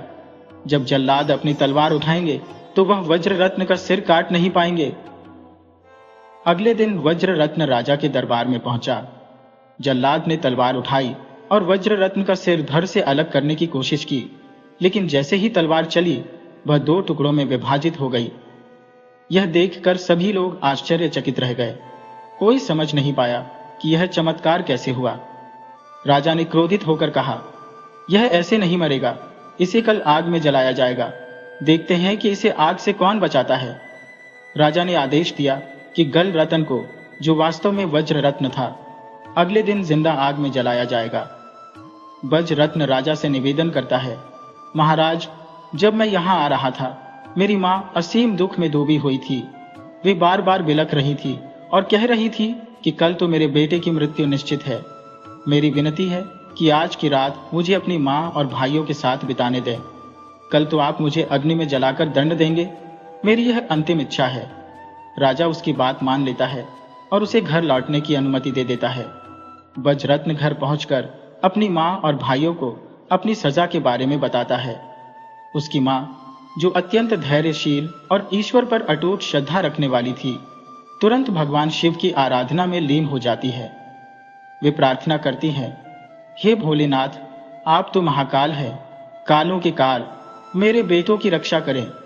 उनकी आराधना सच्ची थी, क्योंकि उन्होंने अपने जीवन में कभी किसी के साथ अन्याय नहीं किया था, न ही किसी का बुरा चाहा था। उन्हें पूर्ण विश्वास था कि भगवान अपने सच्चे भक्तों को कभी कष्ट में नहीं छोड़ते। अगले दिन बुढ़िया का चौथा बेटा अग्निरतन गल रतन के रूप में राजा के दरबार में पहुंचता है। अग्निरतन की यह विशेषता थी कि आग उसे जला नहीं सकती थी। जब राजा उसे जिंदा जलाने का आदेश देता है तो अग्निरतन आग में कूद जाता है, लेकिन आश्चर्यजनक रूप से आग उसे छू भी नहीं पाती। वह आग के बीच नाचने और गाने लगता है। यह दृश्य देखकर राजा और प्रजा हतप्रभ रह जाते हैं। सभी भयभीत हो जाते हैं और कहने लगते हैं, इस पर किसी दिव्य शक्ति का प्रभाव है। अग्निरतन राजा से कहता है, महाराज, आपने मुझे अनेक प्रकार की कठोर सजाएं दी, लेकिन न जाने कैसे मैं हर बार बच जाता हूँ। मेरी विनती है कि आज की रात मुझे मेरी माँ के पास जाने दें। वह 4 दिनों से निरंतर रो रही है। मुझे आज उनकी गोद में सिर रख कर सुकून चाहिए, ताकि मैं कल अपनी नियति को शांति से स्वीकार कर सकूं। राजा उसकी अंतिम इच्छा का सम्मान करता है और उसे घर लौटने की अनुमति देता है। घर पहुंचकर अग्निरतन अपनी माँ और भाइयों से लिपट कर रो पड़ता है और उन्हें अगले दिन मिलने वाली सजा के बारे में बताता है। उसकी माँ उसे सांत्वना देती है, बेटा, चिंता मत करो, प्रभु पर विश्वास रखो। उन्होंने ही हमें यह जीवन दिया है, वही हमारी रक्षा करेंगे। फिर माँ बेटे मिलकर भगवान का स्मरण और जयकार करने लगते हैं। ईश्वर तो अपने भक्तों की रक्षा अवश्य करते हैं। माँ की भक्ति और निस्वार्थ प्रेम का ही यह परिणाम था कि उनके बेटों को विशेष गुण प्रदान किए गए थे। यह भक्ति का फल था जो उन्हें कष्टों से उबार रहा था। अब राजा अपने सैनिकों को आदेश देता है कि जमीन में एक गहरा गड्ढा खोदा जाए जहां गल रत्न को जीवित दफनाया जाएगा। जब राजा के सैनिक बुढ़िया के घर पहुंचते हैं और गल रत्न को ले जाने लगते हैं तो वह उनसे विनती करती है, मुझे इतना तो बताओ कि मेरे बेटे की मृत्यु किस प्रकार होने वाली है। सैनिक उत्तर देते हैं कि उसे जिंदा गड्ढे में डालकर मिट्टी से भर दिया जाएगा। गल रतन अपनी मां की आज्ञा से शांत चित्त होकर सैनिकों के साथ चल पड़ता है। सैनिक उसे उस गहरे गड्ढे के पास ले जाते हैं जहां उसे डालकर मिट्टी से पूरी तरह ढक दिया जाता है। उनके विचार से मिट्टी के अंदर दम घुटने से गल रतन की मृत्यु निश्चित थी, लेकिन गल रतन में एक अनोखी क्षमता थी। वह अपनी सांस को 24 घंटे तक रोक सकता था। रात के अंधकार में जब सभी सैनिक अपने स्थानों को लौट गए, बुढ़िया अपने चारों बेटों के साथ उस स्थान पर पहुंचती है जहां गल रतन को दफनाया गया था। वे मिट्टी को हटाकर गल रतन को जीवित बाहर निकाल लेते हैं। इसके बाद पांचों भाई उस गड्ढे को मिट्टी से भर देते हैं और उसे इतनी कुशलता से समतल कर देते हैं कि किसी को शक भी नहीं होता। राजा और प्रजा की नजरों में गल रत्न की मृत्यु हो चुकी थी। इस घटना के बाद बुढ़िया ने निर्णय लिया कि अब वे इस राज्य में नहीं रहेंगे। वह अपने बेटों के साथ एक अज्ञात स्थान पर चली गई जहां न कोई उन्हें जानता था न पहचानता था। वहां भी बुढ़िया ने अपने ईश्वर भोलेनाथ की आराधना जारी रखी। वह सदैव अपने पुत्रों की कुशलता और सुरक्षा के लिए प्रार्थना करती रही। भोलेनाथ ने जैसे पहले उनकी रक्षा की थी वैसे ही आगे भी उनका सहारा बने। बुढ़िया और उसके बेटे नए राज्य में सुखपूर्वक जीवन व्यतीत करने लगे और उनकी भक्ति कभी कम नहीं हुई। यह कहानी हमें सिखाती है कि सच्ची श्रद्धा और भक्ति के सामने कोई भी कठिनाई टिक नहीं सकती।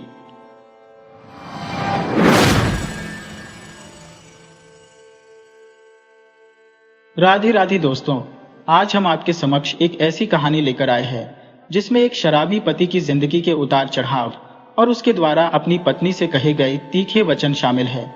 अंततः जब उस शराबी को समझ आई तब तक बहुत देर हो चुकी थी। अगर आप हमारे चैनल पर नए हैं तो कृपया इसे लाइक करें, सब्सक्राइब करें और अपने मित्रों संग शेयर करें।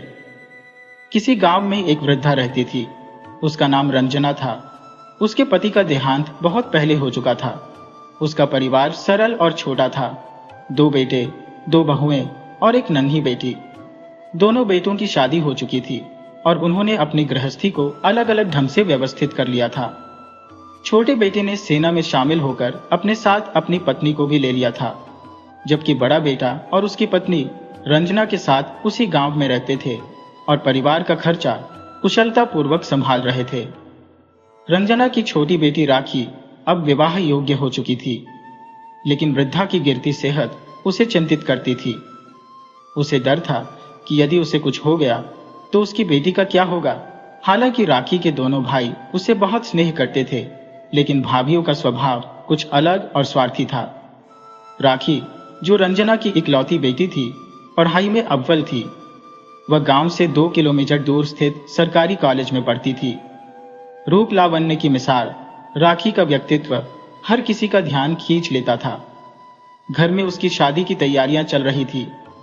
एक दिन रंजना ने अपनी बेटी से शिकायत भरे स्वर में कहा, राखी, ये क्या है बिटिया, तू अब तक किताबों में डूबी हुई है। शाम के 5 बज चुके हैं। तुम्हें पता है ना, आज तुम्हारी हल्दी की रस्म है। मोहल्ले की औरतें भी आने लगी है। अगर उन्होंने देख लिया कि दुल्हन के चेहरे पर चमक नहीं है तो क्या कहेंगी। राखी ने मां की बातों पर खींच भरी नजरों से देखते हुए उत्तर दिया, मां, आपको मोहल्ले की औरतों की चिंता है, पर अपनी बेटी की कोई परवाह नहीं।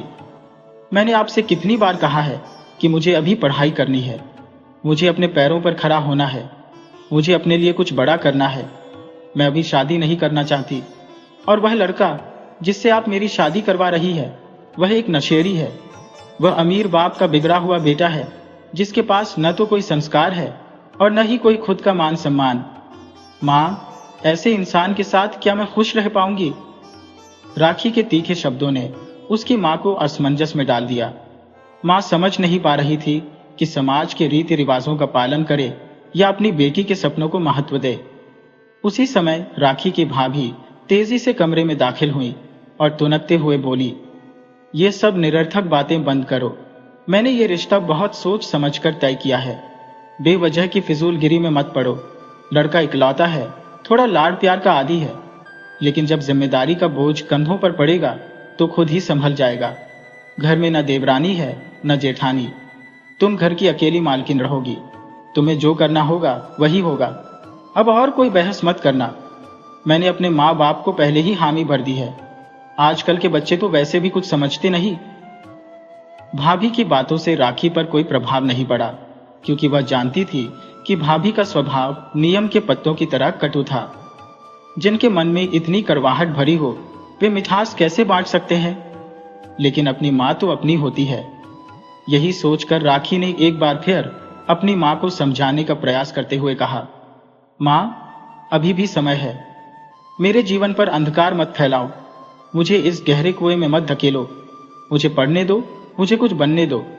जब मैं अपने पैरों पर खड़ी हो जाऊंगी तो इससे कहीं बेहतर रिश्ते आएंगे। रंजना ने गहरी सांस लेते हुए कहा, बिटिया, इसमें कोई संदेह नहीं कि तू सफल होगी, लेकिन भविष्य का क्या भरोसा? आगे क्या होगा कोई नहीं जानता। राखी ने मन ही मन बुदबुदाते हुए सोचा, अगर नीरज भैया यहां होते तो वे कभी मेरे साथ ऐसा नहीं होने देते। वे मेरी मन की पीड़ा को समझते। लेकिन परिस्थितियां जैसे राखी के विरुद्ध थी। उसका छोटा भाई नीरज सेना में था और छुट्टी पर नहीं आ सका था।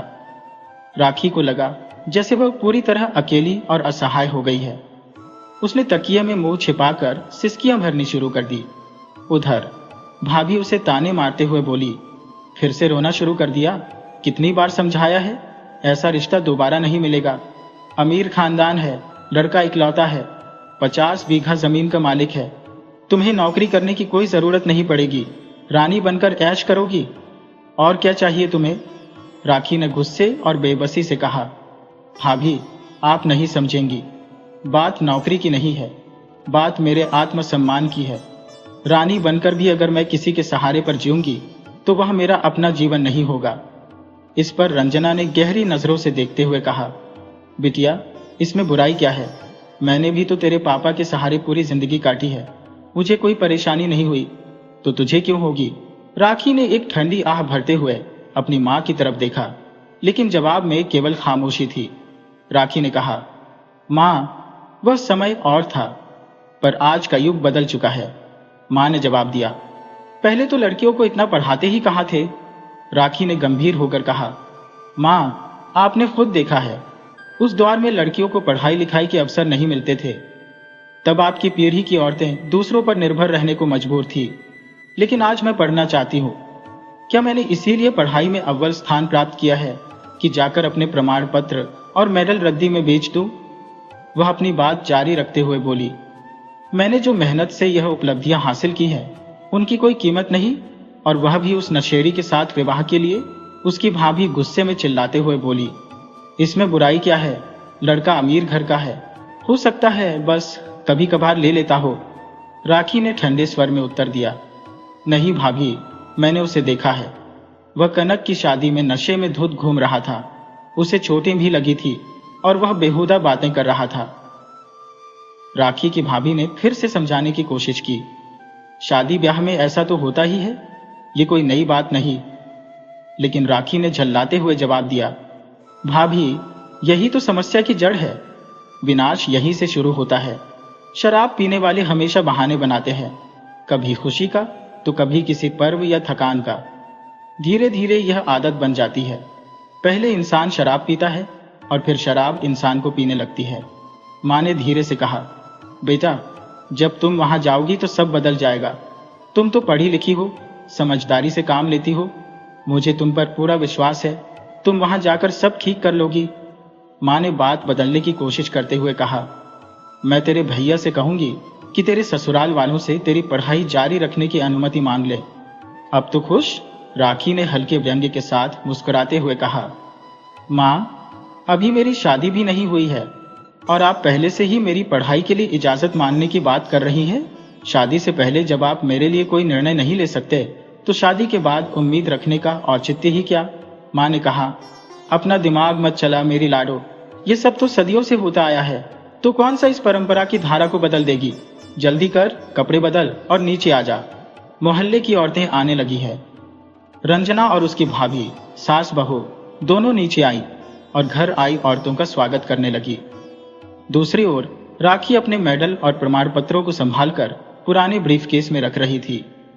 समाज की खोखली सोच में उलझे आंसुओं को पोंछते हुए वह एक गहरी सांस लेकर शांत दिखने की कोशिश कर रही थी। उसके आंसू उसके भीतर की बेचैनी को छलका रहे थे। कुछ देर में खुद को संभालते हुए राखी ने पीले रंग का सूट पहना और नीचे आ गई। उसके कदम मानो अनमने से उठ रहे थे, जैसे हर कदम भारी पड़ रहा हो। मोहल्ले की औरतों ने लकड़ी के फट्टे पर बैठाकर हल्दी की रस्म शुरू की। राखी ने अपनी मां की बात मानते हुए चेहरे पर हल्की मुस्कान ओढ़ी, लेकिन उसके भीतर सवालों का अंबार था। झूठी मुस्कान के पीछे उसका मन अंदर ही अंदर चीख रहा था, परंतु मन की आवाज को सुनने वाला समाज कहाँ। रस्मों का सिलसिला चलता रहा और राखी ने अपनी किताबों की दुनिया में खोने की कोशिश की, पर हर नई रस्म उसे चाहकर भी उससे दूर नहीं होने दे रही थी। आखिर वह दिन आ ही गया जब राखी की जिंदगी का नया अध्याय शुरू होने वाला था। चारों ओर शादी की धूमधाम थी। बारात के स्वागत की तैयारियां चल रही थी। कहीं गीत संगीत हो रहा था तो कहीं मिठाइयों और फूलों की सुगंध ने माहौल को महका दिया था। लेकिन इस चमक धमक से परे दुल्हन बनी राखी अपने उजड़े सपनों का मातम मना रही थी। शादी की रस्में पूरी हो गई और अग्नि को साक्षी मानकर ले गए वचनों के साथ राखी का जीवन एक बंधन में बंध गया। उसे ऐसा लग रहा था जैसे किसी ने उसके पंख काटकर उसे पिंजरे में कैद कर दिया हो। उसके सपने जो उसने अपने मेडल और प्रमाण पत्रों के साथ संजोए थे, अब तकदीर के हवाले कर दिए गए।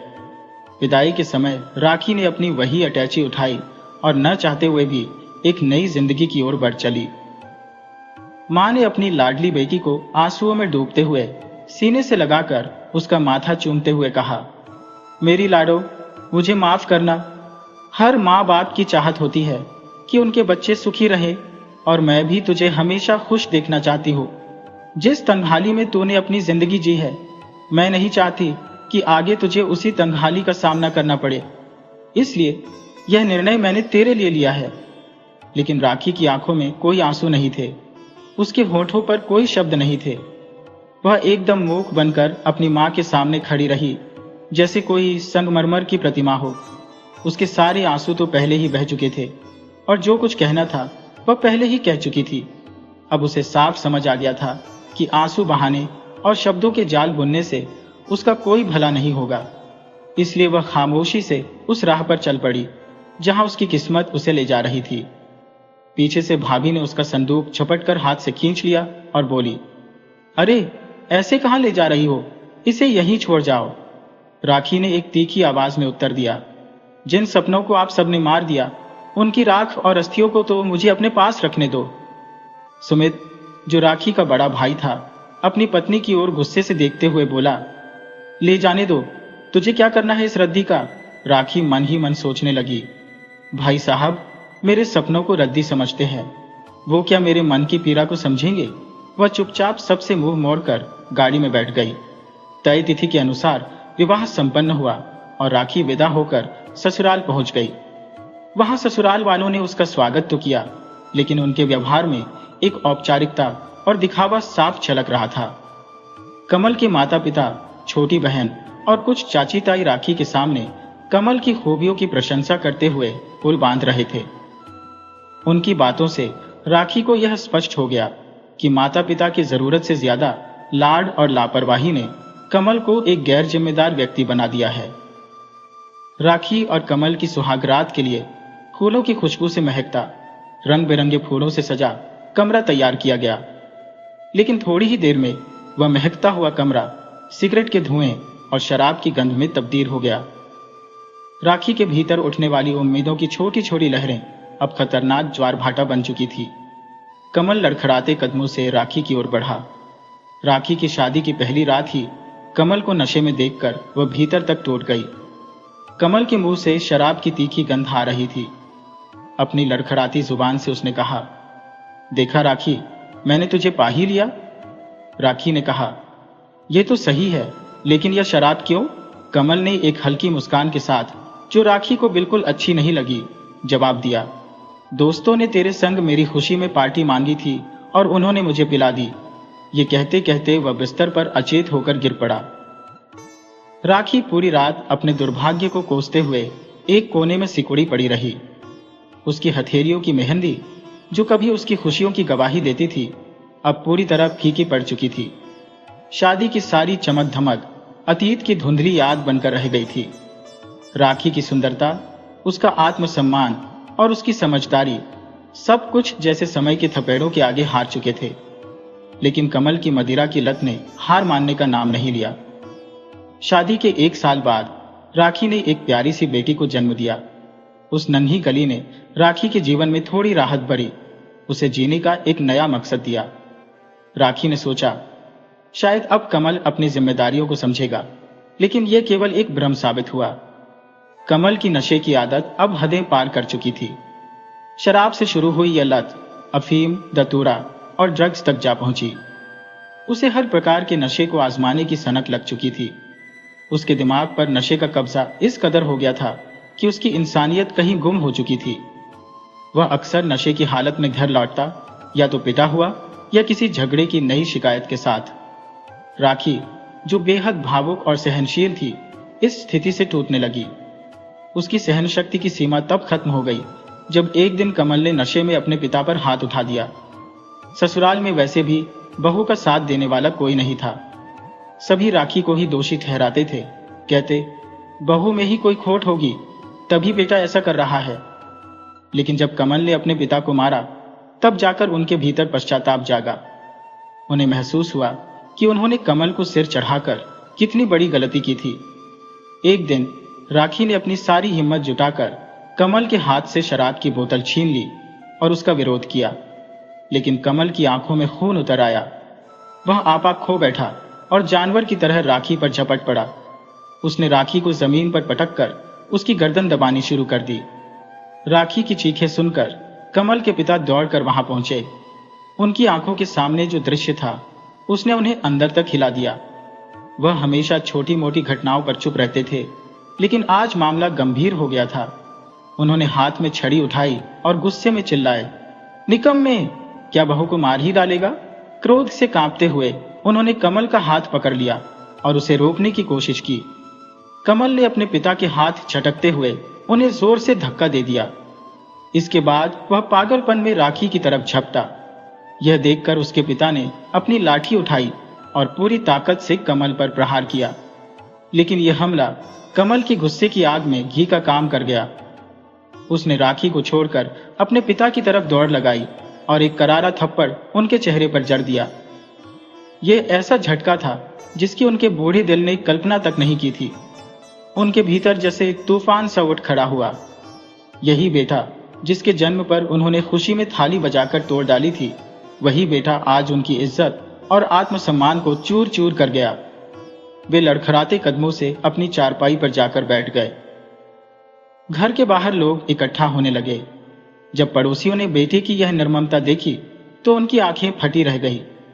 सबने दांतों तले उंगलियां दबा ली और कमल को कोसने लगे। सबकी बातें सुनकर कमल गुस्से में घर से बाहर निकल गया। इस भयावह घटना ने उसके पिता के मन को झकझोर कर रख दिया। वे इस अपमान से इतने आहत हो गए कि उन्हें अपना जीवन अब अभिशाप जैसा लगने लगा। उनके विचार मृत्यु की ओर मुड़ने लगे। लेकिन राखी ने उनके हाथ पकड़कर रोका। वह बोली, पिताजी, अगर आप शुरू से ही मेरा साथ देते तो शायद कमल इतना गिरा हुआ काम नहीं करता। लेकिन मौत किसी भी समस्या का हल नहीं है। आपको जीकर मुझे सहारा देना होगा और अपनी पोती के लिए खड़े रहना होगा। क्या आप चाहते हैं कि मेरी बेटी बिना पिता और दादा दोनों के प्यार से वंचित हो जाए? वह मासूम है। क्या उसके साथ ही अन्याय होगा? अगर कोई व्यक्ति आत्महत्या करता है तो समाज हमेशा औरत को ही दोषी ठहराता है। ये सोचने की बजाय कि पति क्यों मरा, वे सोचते हैं कि औरत में ही कोई कमी होगी। क्या आप चाहते हैं कि लोग मुझे और मेरी बेटी को ऐसी ही बातों का शिकार बनाए? पिताजी, दुनिया में कोई भी समस्या इतनी बड़ी नहीं होती कि उसका समाधान अपनी जान देकर किया जाए। मैं यहाँ खड़ी हूँ, जिंदा हूँ, क्योंकि मैं अपनी बेटी के लिए जीना चाहती हूँ। और आपको भी यह समझना होगा, समय के साथ हर घाव भर जाएगा। बस हमें धैर्य रखना होगा। राखी के शब्दों ने उनके मन को संभालने का काम किया। उन्होंने गहरी सांस ली और अपनी आंखों से बहते आंसुओं को पोंछते हुए राखी की बात मान ली। झगड़े के बाद कमल ने 3 दिन तक भूखा प्यासा रहकर केवल शराब को अपना सहारा बनाया। चौथे दिन किसी ने आकर बताया कि वह सड़क पर पड़ा हुआ है और खून की उल्टियां कर रहा है। यह सुनकर राखी की सांसें जैसे थम गई। जिस बात का डर उसे भीतर से खा रहा था वह सच हो गई थी। वह दौड़ती हुई कमल के पास पहुंची और उसे किसी तरह संभाल कर डॉक्टर के पास ले गई। जब तक घर के लोग अस्पताल पहुंचे, डॉक्टर ने उसकी हालत का जायजा लिया और कुछ जांचें कराई। डॉक्टर ने गंभीर स्वर में कहा कि अब बहुत देर हो चुकी है, उसके फेफड़े पूरी तरह नष्ट हो चुके हैं और अब कुछ कहा नहीं जा सकता। मौत को करीब महसूस कर कमल का मन विचलित हो उठा। उसे अपने पूरे जीवन की गलतियां, पाप और अपराध याद आने लगे। उसने अपनी पुरानी बुरी संगत, अपने पियक्कर दोस्तों और अपनी पत्नी माता पिता की बर्बाद हुई जिंदगी के बारे में सोचा। उसकी आत्मा पश्चाताप की आग में जलने लगी, लेकिन अब कुछ करने का समय नहीं बचा था। अपनी टूटती हुई सांसों के बीच उसने राखी और अपने माता पिता के सामने हाथ जोड़कर अपने सभी गुनाहों की माफी मांगी। कमल ने कांपती आवाज में राखी से कहा, राखी, मैंने तुम्हारे साथ जो अन्याय किया है उसके लिए मैं तुमसे माफी मांगता हूं। मुझे क्षमा कर दो। मैंने तुम्हारे जीवन को नरक बना दिया। राखी का सारा गुस्सा शांत हो चुका था। वह कमल के सीने पर सिर रखकर फूट फूट कर रोने लगी। कमल ने अपनी अंतिम सांसों में राखी से विनती की, मेरे मरने के बाद तुम अपनी जिंदगी फिर से संवार लेना, एक नई शुरुआत करना, मुझ जैसे पापी को भूल जाना। राखी ने कांपते हुए कहा, तुम्हारे बिना यह घर कैसे बच सकता है? कमल ने धीरे धीरे जवाब दिया, जो घर मैंने उजाड़ा वह मेरे मरने के बाद ही बच सकेगा। मुझे वचन दो कि तुम मेरी अंतिम इच्छा पूरी करोगी। राखी ने कमल का हाथ थामकर धीमी आवाज में कहा, हाँ कमल। उसके इतना कहने के बाद कमल ने अपनी आखिरी सांस ली। अब कमल को गुजरे हुए 2 साल बीत चुके हैं। उनकी बेटी रिद्धिमा अब 6 साल की हो गई है। राखी ने अपने जीवन के हर पल को अपनी बेटी के सहारे काटा है। रिद्धिमा ही अब उसका जीने का एकमात्र सहारा बन गई है। माँ और बेटी कभी एक दूसरे से अलग नहीं होती, लेकिन कुदरत को कुछ और ही मंजूर था। एक दिन राखी के माँ और भाई उसकी ससुराल आए। राखी ने सोचा कि वे शायद बेटी के दुख और हालचाल जानने के लिए आए होंगे। उसने अपने चेहरे पर मुस्कान लाकर उनसे आत्मीयता से मुलाकात की, लेकिन बात कुछ और ही निकली। राखी के ससुर ने ही उनके माता और भाई को बुलाया था। माँ ने कहा, राखी, अब समय आ गया है कि कुछ निर्णय लिया जाए। राखी का भाई बोला, हाँ हाँ, हम सब भी यही चाहते हैं। इस पर उसके ससुर ने कहा, तो फिर फैसला किया जाए। राखी ने विस्मित होकर पूछा, कौन सा फैसला? आप सब क्या बात कर रहे हैं? मुझे कुछ भी समझ नहीं आ रहा। कमल के पिता, जो कि राखी के ससुर थे, कहने लगे, बेटा, वह वचन जो मेरे बेटे ने अपने आखिरी समय में तुमसे और मुझसे लिया था, अब उसे निभाने का समय आ गया है। हम तुम्हारी दूसरी शादी की बात कर रहे हैं। ये सुनकर राखी अवाक रह गई। उसने कहा, आप ये क्या कह रहे हैं पिताजी? इस घर से और आप सबसे दूर जाने का मैं सोच भी नहीं सकती। ये सच है कि पहले मुझे इस घर में रहकर कठिनाई होती थी, क्योंकि लोग सही बातों को नहीं मानते थे। लेकिन अब सब कुछ बदल चुका है और मुझे दूसरी शादी की कोई आवश्यकता नहीं है। मेरी बेटी मेरे जीवन का सहारा है। अगर मुझे सुख मिलना होता तो वह मेरी पहली शादी से ही मिल जाता। राखी के ससुर ने गंभीर स्वर में कहा, बेटा, जब तुम्हारी बेटी का विवाह हो जाएगा तब तुम क्या करोगी? हमारा क्या भरोसा? हम कब तक जीवित रहेंगे? हमने पहले जो गलती की थी, अब उसे सुधारने का यह सही समय है। तुम्हारी पूरी जिंदगी तुम्हारे सामने है। जवानी और बुढ़ापा अकेले नहीं कटता, सहारे की आवश्यकता पड़ती है। राखी की मां ने भी अपनी बेटी को समझाते हुए कहा, बेटी, जवानी और बुढ़ापे में सहारा अत्यंत आवश्यक होता है। राखी ने मां से कहा, मां, अगर आज मैं अपने पैरों पर खड़ी होती तो मुझे पुरुष नाम की बैसाखी की आवश्यकता नहीं पड़ती। इस पर उसकी मां ने गंभीरता पूर्वक कहा, बेटा, पुरुष नाम की बैसाखी की आवश्यकता पड़ती है। बचपन में पिता और भाई, जवानी में पति और बुढ़ापे में बेटे का सहारा होता है। यदि यह तीनों ही किसी की किस्मत में ना हो तो उस स्त्री को समाज में अपनी मर्जी से जीने का अधिकार नहीं मिलता। लोग तरह तरह की बातें करते हैं और जीने में उन्हें जो कठिनाइयां झेलनी पड़ती हैं, यह तो तुम जानती ही हो। राखी के भाई, माँ, सास और ससुर ने उसे हर प्रकार से समझाने और मनाने की कोशिश की, लेकिन जब राखी नहीं मानी तो उसके ससुर ने कमल की आखिरी इच्छा का वास्ता देकर उसे राजी कर लिया। राखी ने केवल कमल की इच्छा को पूरा करने के लिए हामी भर दी, लेकिन अंदर से उसका दिल टूटकर बिखर गया। कुछ दिन बाद राखी के भाई ने अपने सेना में तैनात एक फौजी मित्र से राखी के रिश्ते की बात पक्की की। उस फौजी के माता पिता और बहनें एक कार दुर्घटना में गुजर चुके थे। उसका एक भांजा था जो अब उसी के साथ रहता था। राखी का भाई उसे अपने घर से विदा करना चाहता था, इसलिए वह उसे अपने घर ले आया। लेकिन शादी से पहले राखी के ससुर ने उससे ऐसा कुछ मांग लिया जिससे उसकी पूरी जिंदगी बिखर गई। उसका दिल हजारों टुकड़ों में बंट गया, जिन्हें समेटने में पूरी जिंदगी भी कम पड़ जाती। राखी के ससुर ने एक दिन उसकी बेटी रिद्धिमा को मान लिया। उन्होंने कहा, मैं अपनी पोती को किसी और के घर पलते हुए नहीं देख सकता। आखिरकार वह हमारे खून की अमानत है। हमारे खून की परवरिश कोई बाहरी कैसे कर सकता है? मैं अपनी आंखों से यह कभी सहन नहीं कर सकता। और फिर हमारी इतनी जमीन जायदाद की इकलौती वारिस रिद्धिमा ही है। अगर कोई और वारिस नहीं होगा तो यह सब धन दौलत किस काम की? राखी उनकी बात सुनकर स्तब्ध रह गई। उसे समझ नहीं आ रहा था कि वह क्या जवाब दे। क्या वे लोग सच में उसे खुशियां दे रहे थे या उसकी जिंदगी की सबसे बड़ी खुशी उससे छीन रहे थे? अपने टूटते दिल को संभालते हुए राखी ने कांपते स्वर में कहा, पिताजी, आप मुझसे मेरी बेटी नहीं बल्कि मेरी आत्मा मांग रहे हैं। मेरी बेटी कोई वस्तु नहीं है जिसे मैं यूं ही किसी को सौंप दूं। वह मेरे कलेजे का टुकड़ा है। उसके सास ससुर ने अपनी बात को और गहराई देते हुए कहा, बेटा, हमें अपनी झोली में यह अमूल्य रत्न डालने दो। राखी एकदम शून्य हो गई, मानो वह पत्थर की मूर्ति बन गई हो। वह असमंजस में थी, क्या करे क्या न करे, लेकिन उसकी बेटी उनकी खून थी। राखी ने अपने दिल पर पत्थर रखकर कहा, जब तक मेरी शादी नहीं हो जाती रिद्धिमा मेरे साथ रहेगी। ससुर ने तुरंत हामी भरते हुए कहा, हाँ बेटा, क्यों नहीं। उसकी सास ने भी आंसुओं से भरी आंखों से कहा, बेटी, तुम तो उसे जीवन भर का प्यार देना चाहती हो। राखी ने अपनी बेटी को एक पल के लिए भी खुद से दूर नहीं किया। शादी का दिन आ गया, या यूं कहे कि वह दिन आ गया जब मां और बेटी का बिछड़ना तय था। शादी सादगी से संपन्न हुई। अब राखी और रिद्धिमा को अपने अपने रास्ते जाना था। राखी के सास ससुर ने उसे आशीर्वाद दिया और रिद्धिमा को अपने साथ ले जाने लगे, लेकिन राखी की आंखों से अश्रुधाराएं थमने का नाम नहीं ले रही थी।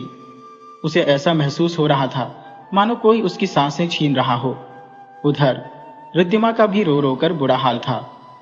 राखी ने अपनी बेटी को गले लगाते हुए कहा, मेरी गुड़िया, हमेशा खुश रहना, खूब पढ़ना लिखना और अपने दादा दादी का नाम रोशन करना। उसने अपनी चुनरी रिद्धिमा को देते हुए कहा, यह चुनरी हमेशा अपने पास रखना। यह चुनरी मेरी छाप है। जब भी मुझे याद करो इसे ओढ़ लेना, तुम्हें मेरा एहसास होगा। रिद्धिमा ने अपनी मां से लिपटते हुए कहा, मां, जब मैं रोऊंगी तो मुझे चुप कौन कराएगा? जब मैं रूठूंगी तो मुझे कौन मनाएगा? मां बेटी के इस भावुक बंधन को बड़ी मुश्किल से अलग किया गया। दोनों ने अपने आंसुओं को अपनी नियति मानकर अपने अपने रास्ते पकड़ लिए। हालांकि समय और परिस्थितियों ने उन्हें अलग कर दिया था, लेकिन उनके दिल कभी अलग नहीं हुए। अब उनकी दुनिया केवल इंतजार बनकर रह गई थी।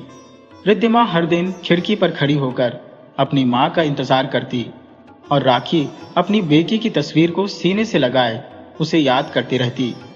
दिन महीनों में और महीने सालों में बदल गए, लेकिन उनका इंतजार कभी खत्म नहीं हुआ। रिद्धिमा अब अपनी युवावस्था में कदम रख चुकी थी। उसने इंटरमीडिएट की परीक्षा उत्तीर्ण कर ली थी, परंतु उसके हृदय और स्मृतियों में आज भी अपनी मां से बिछड़ने का दर्द अमिट रूप से अंकित था। हर क्षण उसकी आंखों के सामने केवल वही दृश्य तैरता था जब वह अपनी मां से अलग हुई थी।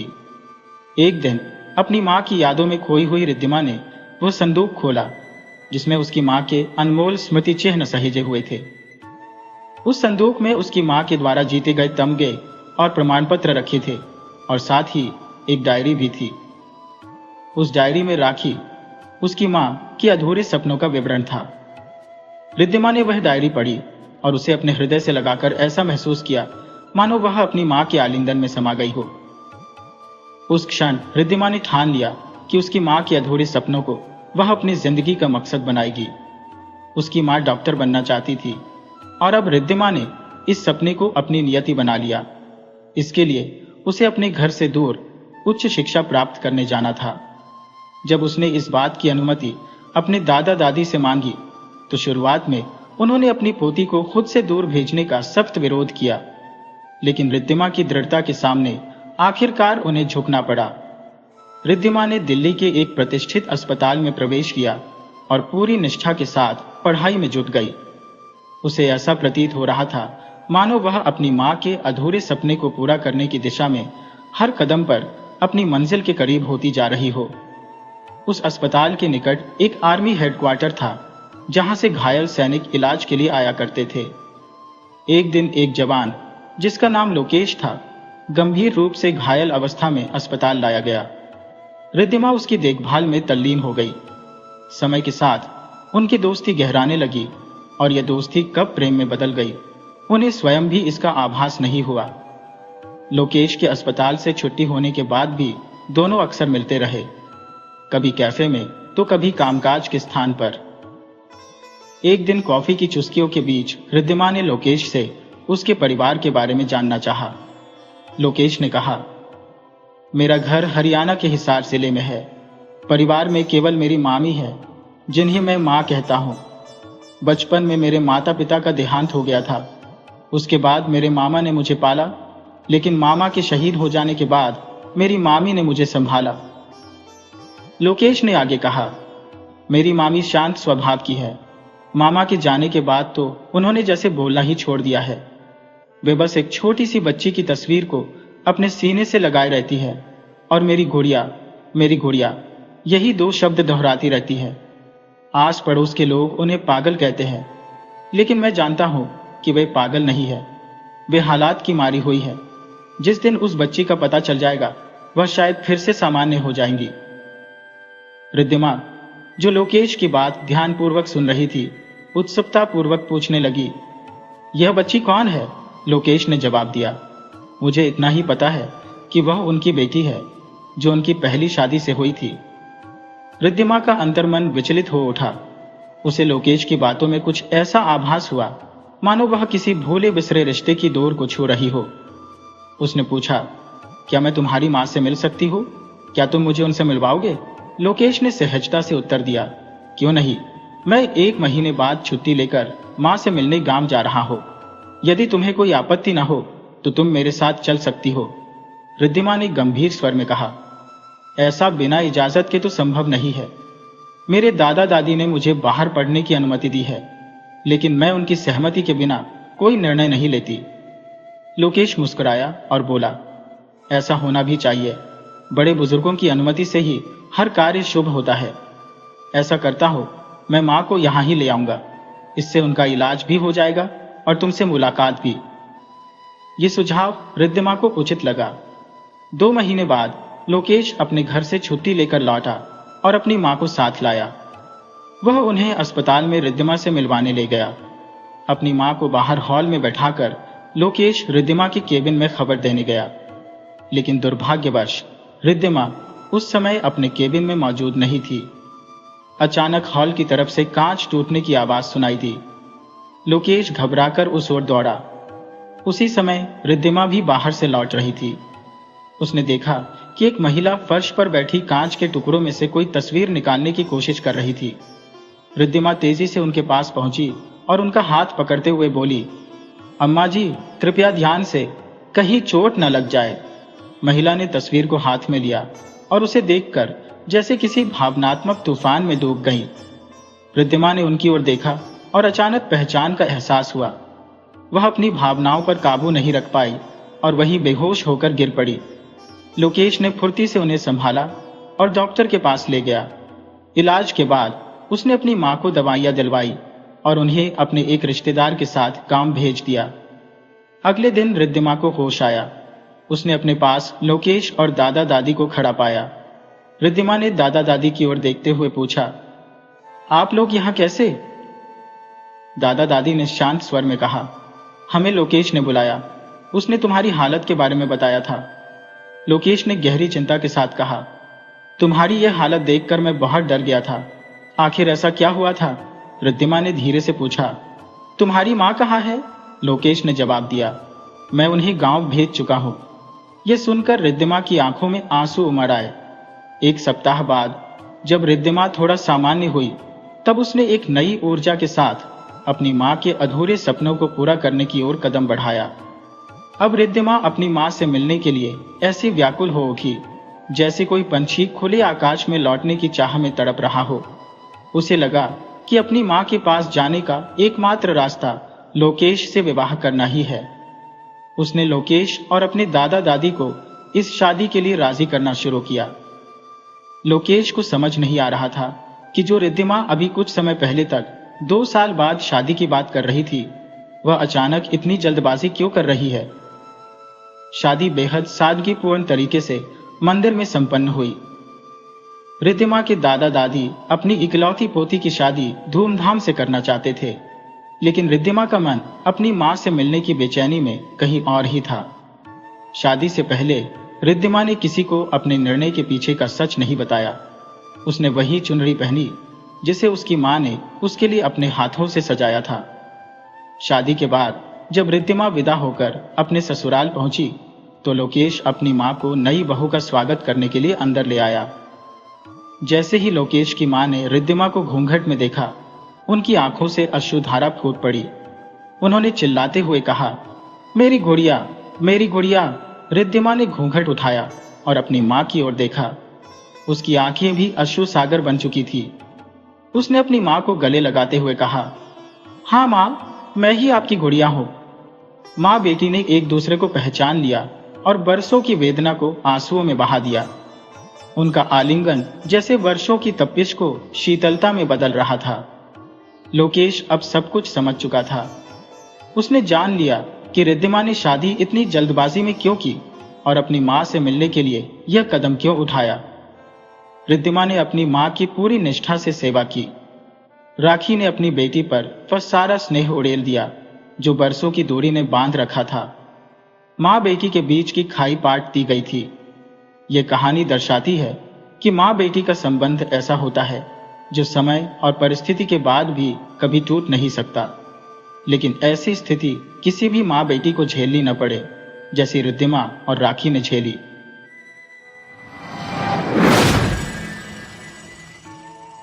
वीडियो अच्छी लगी हो तो इसे लाइक करें और ऐसी ही मज़ेदार कहानियों के लिए चैनल को सब्सक्राइब करें और बेल आइकन दबाएं। ज़्यादा से ज़्यादा अपने दोस्तों को शेयर करें। धन्यवाद।